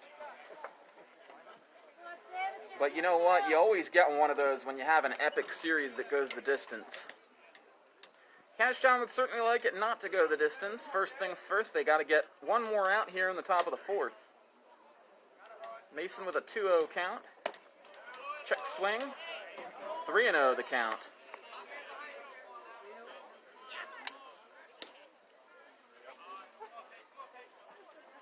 5 walks for Hagerstown. 2 of them have come in to score. 2 of the other ones have impacted scoring. That one called a strike, taking all the way. As that's usually an automatic in the South Penn League, although you wonder sometimes with some of the better hitters at the plate, like Mason, and with 2 outs and a guy in scoring position, where the value of a walk has gone down a little bit in those situations. He'll still take it if you get one. Mason is going to step out. Native of Knoxville, Maryland. Attended at Boonesboro High School. Sophomore. Swing is a ball and 2 strikes. To a guy who's arguably Hagerstown's most fearsome power hitter at the plate.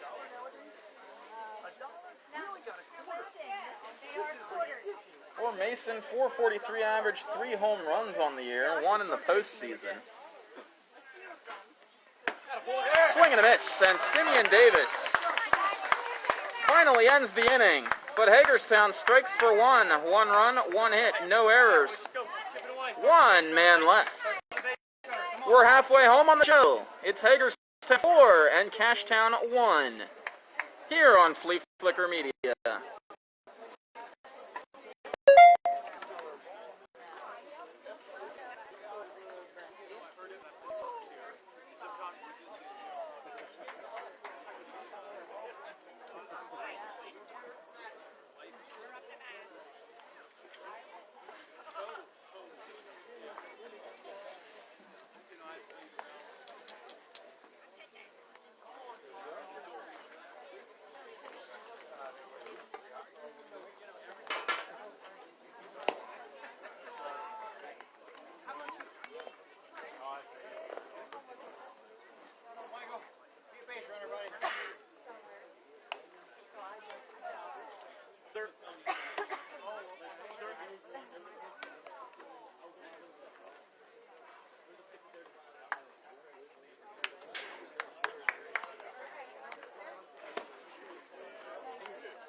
So as we come back to the ballpark here, Mike Temple set to lead things off for Cashtown.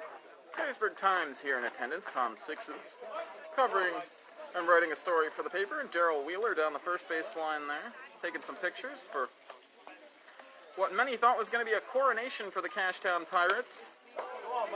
Instead, it's been a nightmare start for them and a dream start for the Braves of Hagerstown as they lead this one up 4-1 as we play in the bottom of the 4th.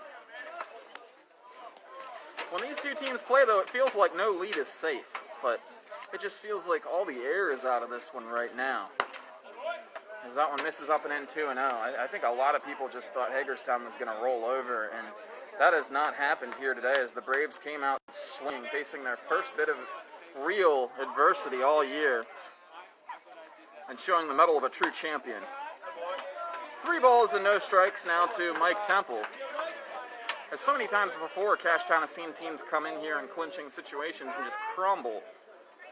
But this Braves team is built differently. Tanner Dixon with the pitch. Called a strike, and it's 3 balls and 1 strike now to count. As Dixon looks to fight his way back. Dylan Ed on deck for the Pirates. As he looks in to get a little bit of a preview on what he's going to face. Temple spanks that one foul. It goes over the line of trees behind the first base dugout. Full count now to the first hitter here in the inning. Dixon's walked 5 in this game, but still working on no hitter here for Hagerstown. Temple 0 for 1. This one chopped back to the mound. It's dropped.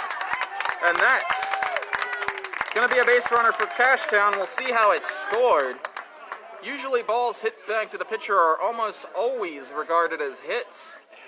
But that one, he had time as he was waiting for it to kick up his legs, drink a cup of tea, read the morning newspaper, and then field that one, and he just did not complete the last act of it.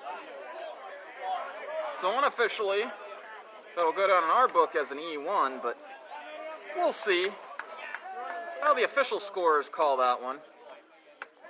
There is the old saying, too, you like the first hit that breaks up a no-hitter to be a clean one, and that one has a lot of questions, so I think that one will likely be scored in error.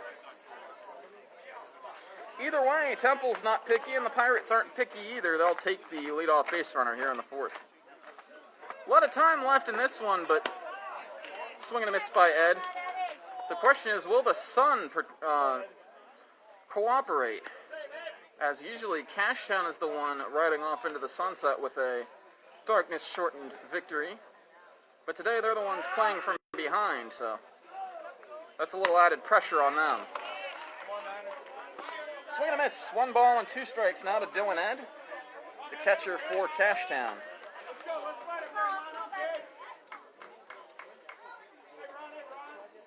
Ed got off to a 3-for-10 start to this postseason with a double and 4 runs batted in, and in the second half of his postseason performance, he's been even better. This one ripped foul. I don't have it in front of me how many RBIs he has this postseason, but I would imagine he's the Cashtown team leader. Either that or it just seems like it because every one of his RBIs seems to be consequential. Staying alive here is Ed as Dixon looks in. Temple the lead from first. Here's the kick to throw. That one. Call the ball, and the count 2 balls and 2 strikes now. Cashtown put 3 walks together in their last inning to score their only run of this contest so far. Interestingly enough, it was a guy that didn't walk, a guy that reached on a fielder's choice that scored the run. That's Julich. Count goes full, 3-2, and they might put Temple in motion here. You don't want to run yourself right out of the inning, but there is some value if Ed does strike out that you can get Temple into scoring position, a chance to scratch out a run here. Ed trying to render all that moot. Is Temple with the early break. Swing and a miss from Ed, and maybe he was distracted by all that noise going on over there at first base, as he did not look like he was on time for that one. So 1 out, and Dixon puts him down for the 4th punch out of the game for him. And it's a big one. As anytime you can get that first out of the inning against Cashtown, that's huge. Cashtown is one of those teams, you got to get outs, you got to pile them up. They're going to use every last one of them. Misses up and in from Dixon to Ethan Ketterman. As we've gone over the hour and a half mark now, we're on a 3-hour pace for this ball game. Here's the kick, the toss. Misses high, that squirts to the backstop, and up to second goes Mike Temple.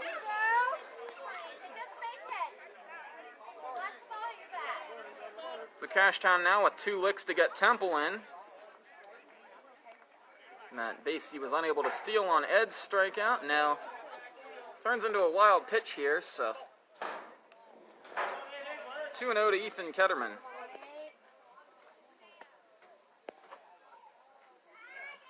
Swing and a miss. Looking for a heater, he was hunting for it, got it, swung and missed.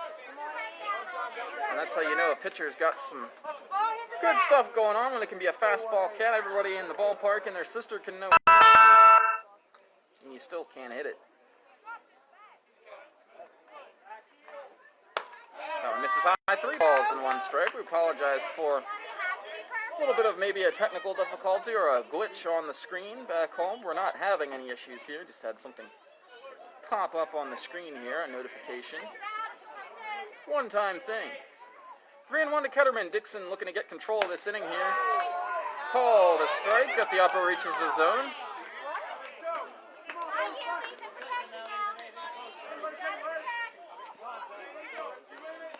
There was again, that word almost came up that I like to use for the high strike call. We'll see if I slip it in there today, as our trivia question was how many times am I going to say that word today. So far the answer is 0. And I'm holding myself to the standard that if I'm going to say it today, it's going to be natural. It's going to be one of those things that just comes out where I don't think about it. If I remember that it's the poll question every time I think about saying it, I'm not going to say it. But if I forget, I'll probably say it. I'm like, if it was extra, everything's fine. 3 balls, 2 strikes the count now here to Ethan Cutterman. 1 out, runner at second for Cashtown. Here's pitch. Strike! 3 called. And that low spot in the zone works for Dixon once again, as Cutterman out on strikes, and there are now 2 down for Cashtown here in the bottom of the 4th.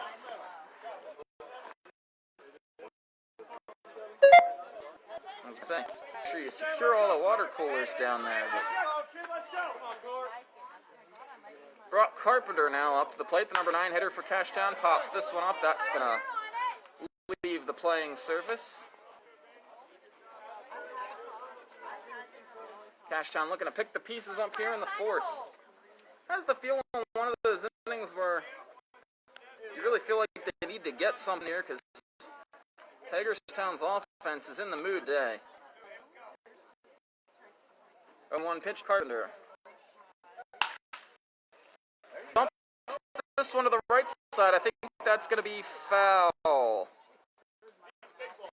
It is foul.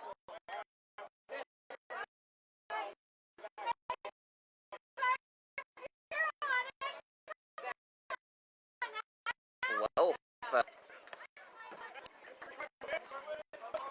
Carpenter now trying to go with 2 strikes here and keep things going. Carpenter's first time up was struck out looking by Dixon. That was the last inning, leading off the frame. The flow nature of the strike zone here. Here's the pitch. Carpenter hits that one foul, and he'll stay alive to see another one from Dixon.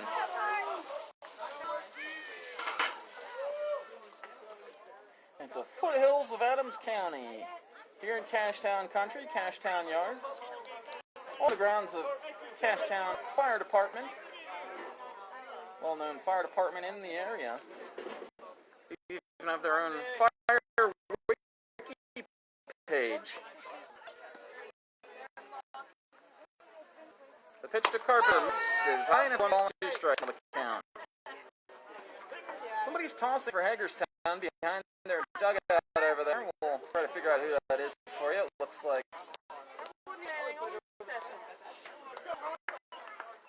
number 21, which is Eddie Reed here, unless there's another 21 roster. We haven't seen Reed yet this year. He's only pitched in maybe 1 game for Hagerstown this season.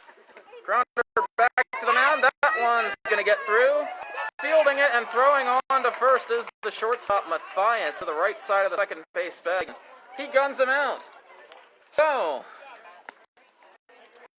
not the most efficient inning, but Dixon gets through it. No runs, no hits. 1 man left.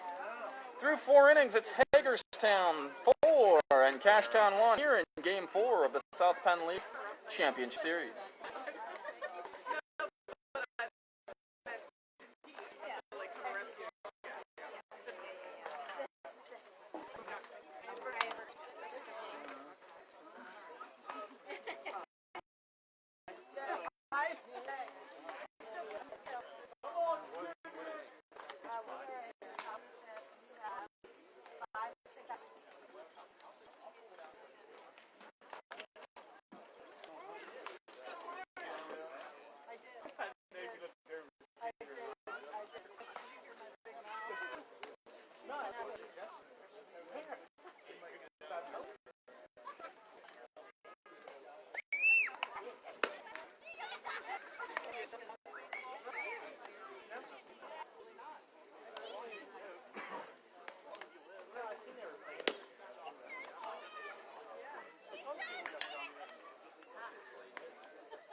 for the top of the 5th inning. It's Corey Walters to lead things off for Hagerstown. The left-hander up there. Walters on the day. He is 2 for 2. 2 singles, an RBI, and a run scored for Hagerstown's first baseman. Count 1-0 to him. Called a strike. The low strike has been there all day. Count 1 ball and 1 strike. So glad for all of you tuning in here with us on Flea Flicker Media. We hope you're enjoying this Game 4 of the South Penn League Championship Series. Here's the kick. Broken bat. Thrown down first base. Ketterman will call off Davis and run it over to the bag for out number 1. So Walters, that bat dies a relative hero as it went 2 for 3 today for him. He'll have a new stick if he gets up to the plate again here, which is a very good statistical probability. If this one goes the full 7. Which that is a somewhat unlikely weather scenario. Ozzie Abreu is the batter now, and he takes strike 1. Abreu is 1 for 1. He's reached twice, singled and scored back in the 2nd and walked in the 3rd as part of a Hagerstown rally. Here's the kick to throw, fouled off. No balls and 2 strikes to Abreu. And for Davis and the Cashtown Hurlers, its impetus is here to work quickly and get quick outs. It's getting rather dark here.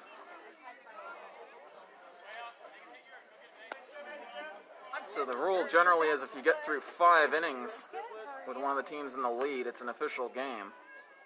We had that happen in the first game of the series here, as this one is thumped to right, and then Abreu has his 2nd hit through the first base, second base hole here in this one. And he's been on all 3 times. True hero for the Hagerstown offense.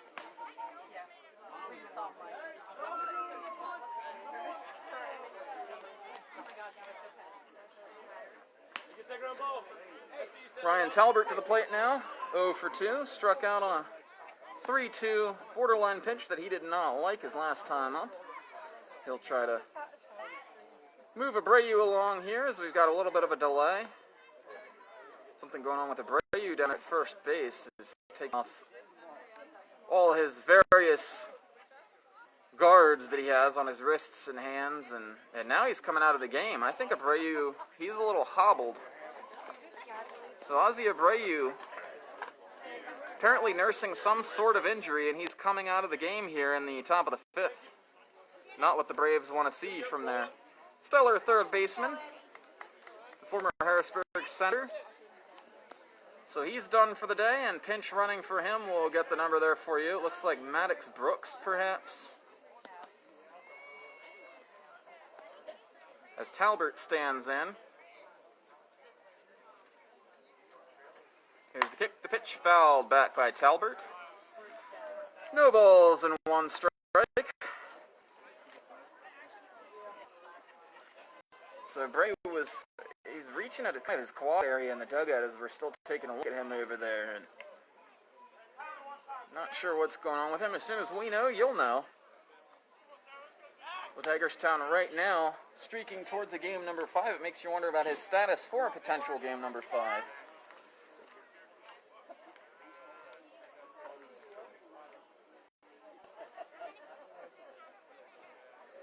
Talbert with his sort of pigeon-toed batting stance up there, stands in.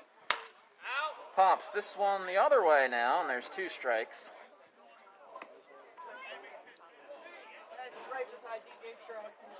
Simeon Davis pitching his 3rd inning of relief here for Cashtown in relief of Josh Topper, who got the start.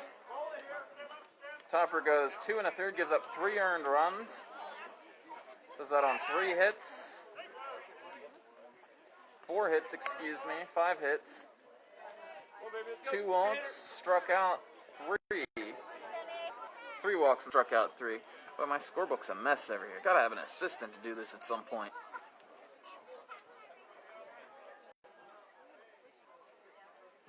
The Two-strike pitch coming to Talbert. Holding steady at first is Brooks. Is this one in the dirt? 1 ball and 2 strikes. As I do believe that is Maddox Brooks standing over there. That's his imposing frame. He's a very tall guy. So he's over at third and first, and that would make sense because Brooks played third base in the other game here in Cashtown in the series when Abreu was unavailable. It is a tall, tall third baseman. 1-2 now, the count to Talbert. Simeon Davis trying to pitch Cashtown to the bottom of the 5th where they hope for an explosive rally in the dwindling sunlight. 2 balls, 2 strikes the count.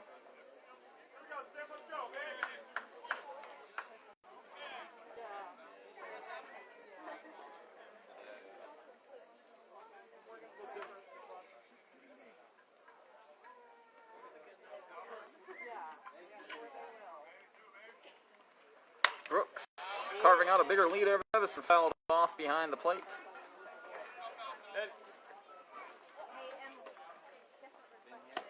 So if there is a Game 5 in this series, it would stand to reason that Anthony Lippi would be the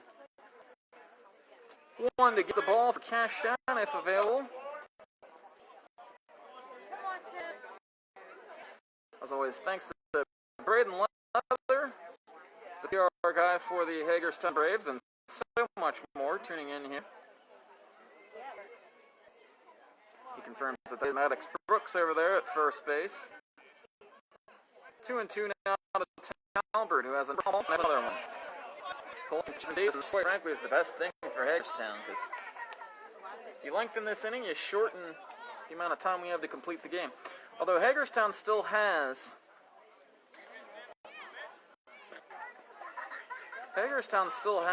3 more outs they have to get to make this an official ball game.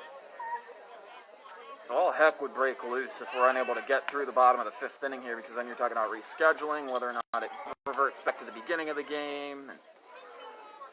Hagerstown worked hard for this 4-1 lead. Talbert's still in there. He's been in there for about 5 minutes. So this is down low, 3 balls and 2 strikes, and we'll see if Brooks goes in motion. A lot of times bigger guys aren't great base stealers, but they cover a lot more ground because they have longer legs.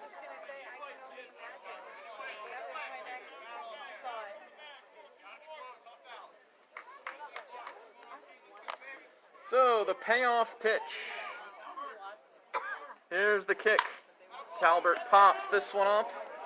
Racing for it is Reinert, and he's unable to get there, as that was always going to be a tall order on that one, not in the air for very, very long. There's an advanced statistic for catch rate of balls that stay in there for a certain length of time. I'm not exactly what that number is, but the longer ball's in the air, the greater likelihood that somebody's going to run it. Payoff pitch once again to Talbert. Brooks over at first. He's not going anywhere. Talbert takes ball 4. Davis not happy with that call, as Talbert gets the benefit of a call here now in this at-bat after getting a borderline call against him the first time up, or the second time up, excuse me. Eric Ketterman back out to the mound, and he'll talk things over with Davis.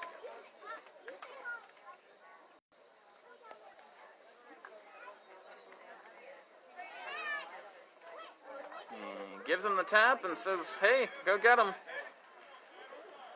As Davis will be tasked with getting Corey Jamison here, and then it'll be Nick Jacoby, the number 9 hitter.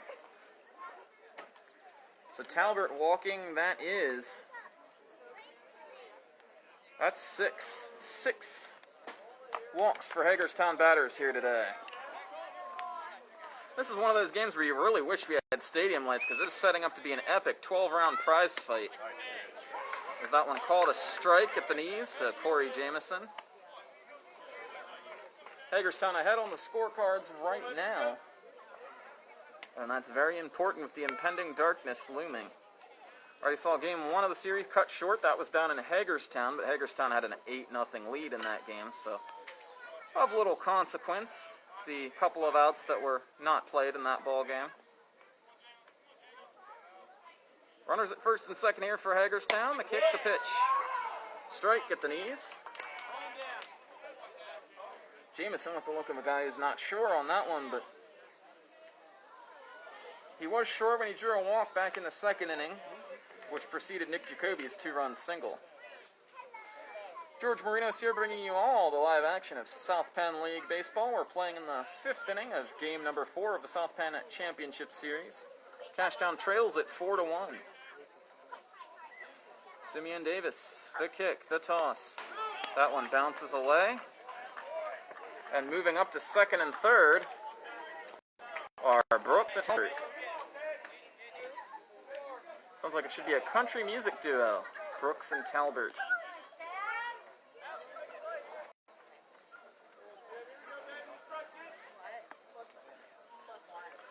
Davis now in sore need of a strikeout here, or a pop-out. Jameson already has one of those today, a strikeout. Fouled off. This would be a huge deal here for Hagerstown to come through with another couple of runs, and as you look across the infield here at Cashtown, the infield is in. As they're treating it like a situation where they can afford to give up more runs. It's games like this that make you miss Municipal Stadium in Hagerstown because of the lights there. We could have played this game all night. There's the pitch, and eats that one up. Boy, busy man back there behind the plate today. I've seen Casey Hollins have some games over there where he's really had to dive and dart and bob and weave and block a lot of stuff down, but really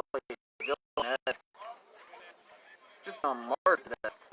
Jameson hits the 1 second, it's through Carpenter.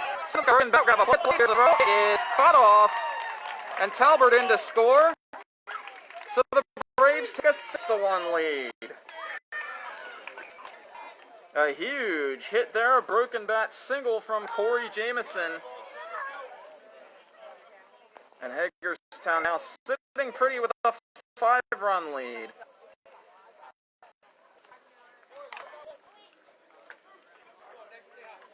That wild pitch play huge there, as the infield had to come in with a double play, if not for that. Probably a little too slowly for a double play, but they at least had an out at first base. On runners at second and third with 2 outs. With the baseman playing back at normal depth, that's more of a 2-run ball.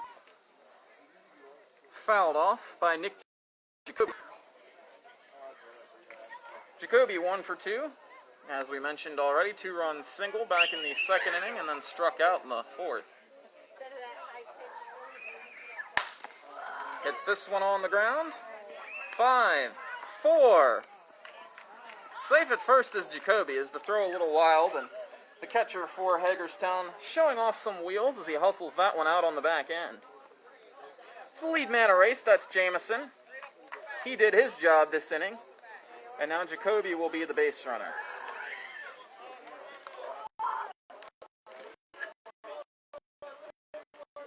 Back to the top of the order. We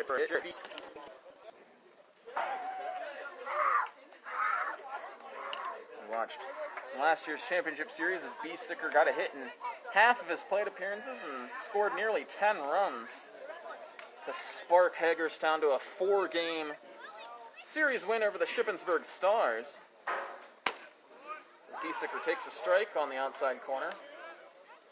Well, you dance with the ones who brought you. You wonder how much longer they stay with him in the leadoff spot here. He doesn't get a hit at some point.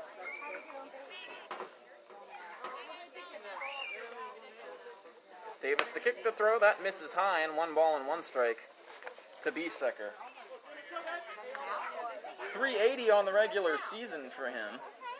So, another really good year for Jared B-Sicker, who kind of stands up there like Chuck Knobloch a little bit with the bat before the pitch comes in.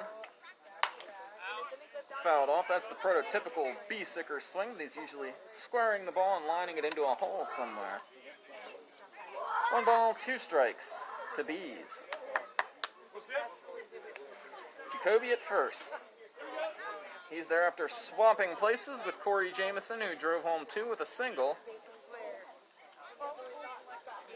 There's that pretty bad action there from Beesicker. Rather unique. Oh!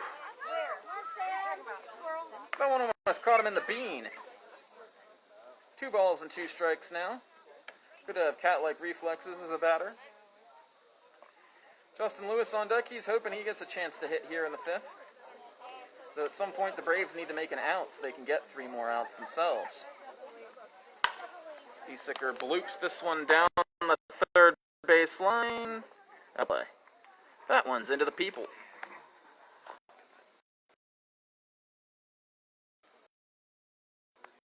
Looks like a fan from nearby Artsville came up with that one. Jared Beesicker doing battle here with Simeon Davis, top of the 5th inning. Hagerstown 6 and Cashtown 1. Must win game for Hagerstown. Beesicker spins out of there and fouls that one off. We're seeing an increasingly large amount of bat here foul balls. I almost think if you're Hagerstown, you want Beesicker to just drop a bunt down and make an out here so you can get those last hits. It's getting really dark. It's getting late early here. A 5-run lead in the 5th. Hagerstown probably going to win this game. Just need it to be official. Strike 3 called, and that's probably the best thing that could have happened for Hagerstown. They still another couple. The Brave in front 6-1 as we head to the bottom of the 5th in what might end up being the last half. We'll see. Tanner Dixon heading back to the hill in a race against the sun and a race against time for the Braves.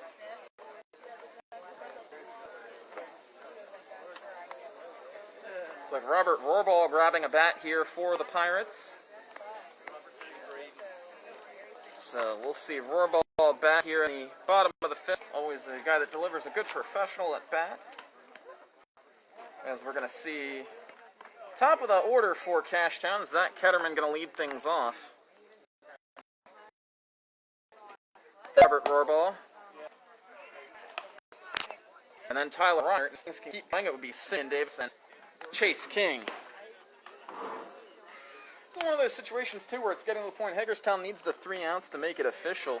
If it goes much longer, I don't know that there's enough time for Cashtown to score 5 runs.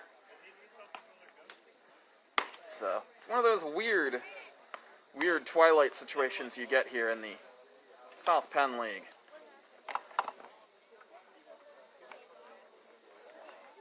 We'll be back with you in a moment, so stick with us here on Flea Flicker Media as we try to wrap this one up.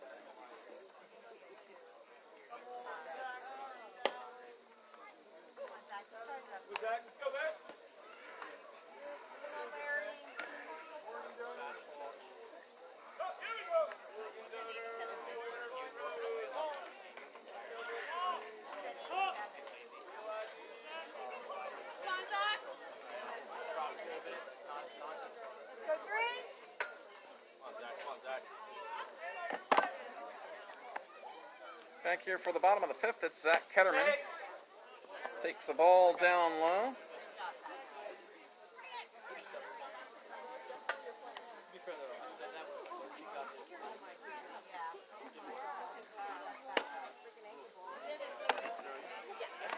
Just updating the Twitter feed here, which we've not been doing a great job of here today. It's been forgetfulness to update the Twitter feed. As here's the kick, the pitch. This one fouled off.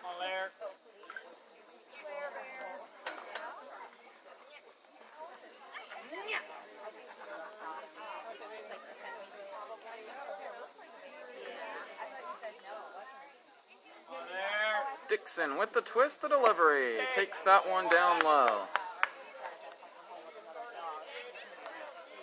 This reminds me of a game I played here when I was in Teener League playing for Kiwanis against the Cashtown Pirates Teener League team. Ended up getting dark like this in about the 5th inning, and there's ball 4, so Ketterman draws the, I want to say 6th walk of the game for Cashtown. They might be up to 7 by now. No, that's 6. Each team's walked 6 times in this game. And Robert Rohrbaugh a chance now to pass the baton and keep things going. We're going to have a mound visit here for Hagerstown, and not sure why they're heading out here right now. You want to get these final 3 outs here, but they're going to take Dixon down. So Dixon done for the day, 4+ innings worth of work for him. He'll head to the dugout, prop his feet up, and watch his teammates go to work here and try to make this an official game. As you look at Nick Jacoby, the catcher, racing behind the plate here, these players know. These players know they've got to get these 3 outs quickly. Looks like we're checking up and down the roster to see. It looks like there's only one number 21 on the roster, and that's Izzy Reed.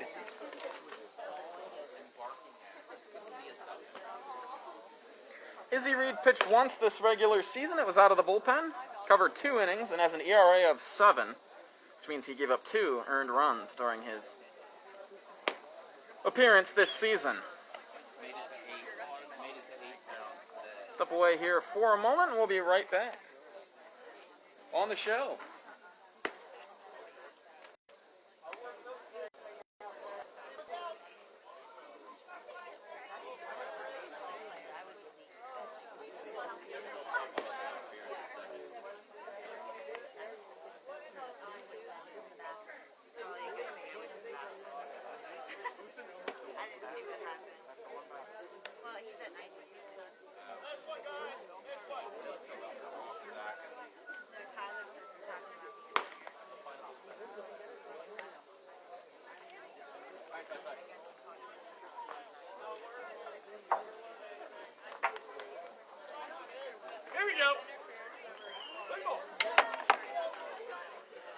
All right. Darkness is upon us here, but umpire's going to try everything they can to fight through this final 3 outs of the ball game here, or the final 3 outs of the 5th inning anyway. As that one called a strike to Robert Rohrbaugh. Rohrbaugh has been on the bench the last couple games for Cashtown. Been a little bit of a tough postseason for him, but looking to start turning things around here. Strike 1, ball 1 inside to Rohrbaugh. As Ketterman the lead at first. This 5th inning is almost certainly going to be the last inning of this ball game here today.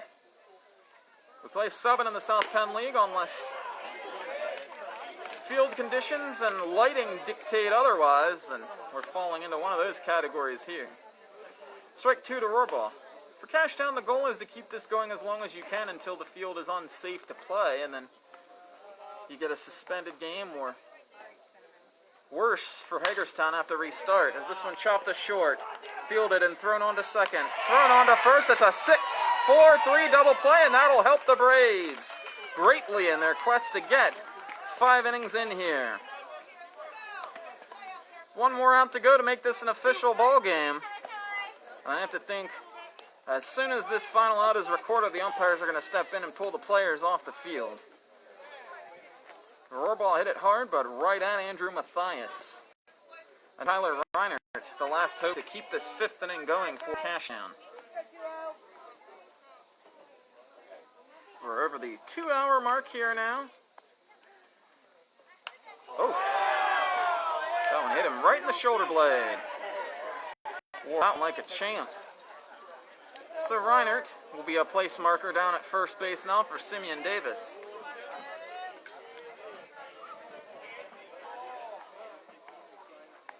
Thank you for all of those of you that have tuned in here with us throughout the postseason and throughout this championship series. Hagerstown streaking towards a series evening win here as this one misses up high to Davis. 1 ball and no strikes. Cashtown looking to keep this going, as I said, as long as they can. Izzy Reed From the sort of stretch, that one is a swing and a miss. 1 ball and 1 strike now.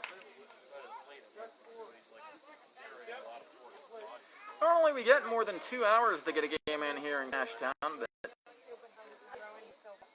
different altogether here today.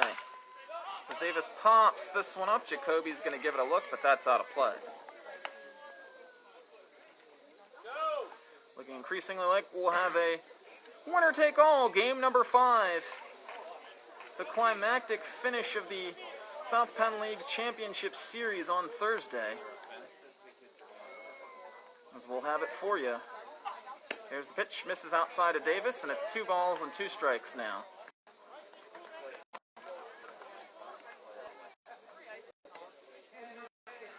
So we make a trip down to Hagerstown to bring it to you guys. Assuming Cashtown doesn't have one heck of a rally here. Strike 3. We're through 5 innings now as Reed strikes him out, and we'll see what the umpires decide to do here, as all eyes are on them. Hagerstown leads 6-1. We're through 5. Here in Game 4 of the South Penn League Championship Series.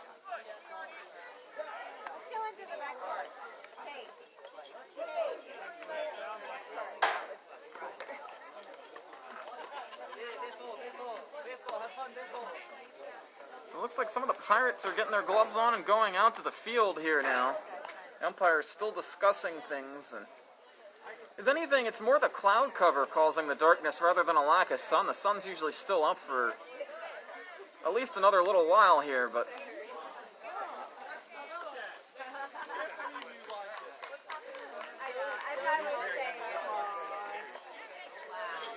looks like that's indeed going to be the end of the game. So the teams will line up for the handshakes. It's over. Hagerstown wins it 6-1. They've evened the best of 5 series at 2 games apiece. We'll have 1 game for all the marbles on Thursday night at North Hagerstown High School. And it'll sure be an epic barn burner, so you'll want to either be there or watch it live. We'll have it for you on Flea Flicker Media with the pregame show starting at 5:55 from the home of the Hubs. Hagerstown storms into Cashtown, faces elimination. They stare down elimination and say, "Hey, elimination, I see you and I'll raise you another game." So we'll see you Thursday night in Hagerstown. The final score of this one, the Hagerstown Braves 6, the Cashtown Pirates 1. 2 hours and 7 minutes, the time of game. The win will go to Tanner Dixon for Hagerstown. The loss to Josh Topper, who's 0-1 on the postseason. Big hit of the game was Nick Jacoby's, the 2-run single, and we'll name him the player of the game for his efforts at that point in time to help extend this series. We'll tally up the final numbers here for you for Hagerstown. They score 6 runs. They score 6 runs and do it on 7 hits. They commit 1 error. Cashtown, on the other side, puts up 1 run. They do that on 0 hits and commit an error as well. Excuse me, the Hagerstown Braves committed 2 errors, and Cashtown committed 1. Nonetheless, this 2-hour, 7-minute ball game goes the way of the Braves. That's all we have for you tonight here in the South Penn League. Hagerstown staves off elimination. We'll be with you Thursday night from North Hagerstown High School. This is George Marinos signing off for the South Penn League. Thanks for tuning in, everybody, here on Flea Flicker Media.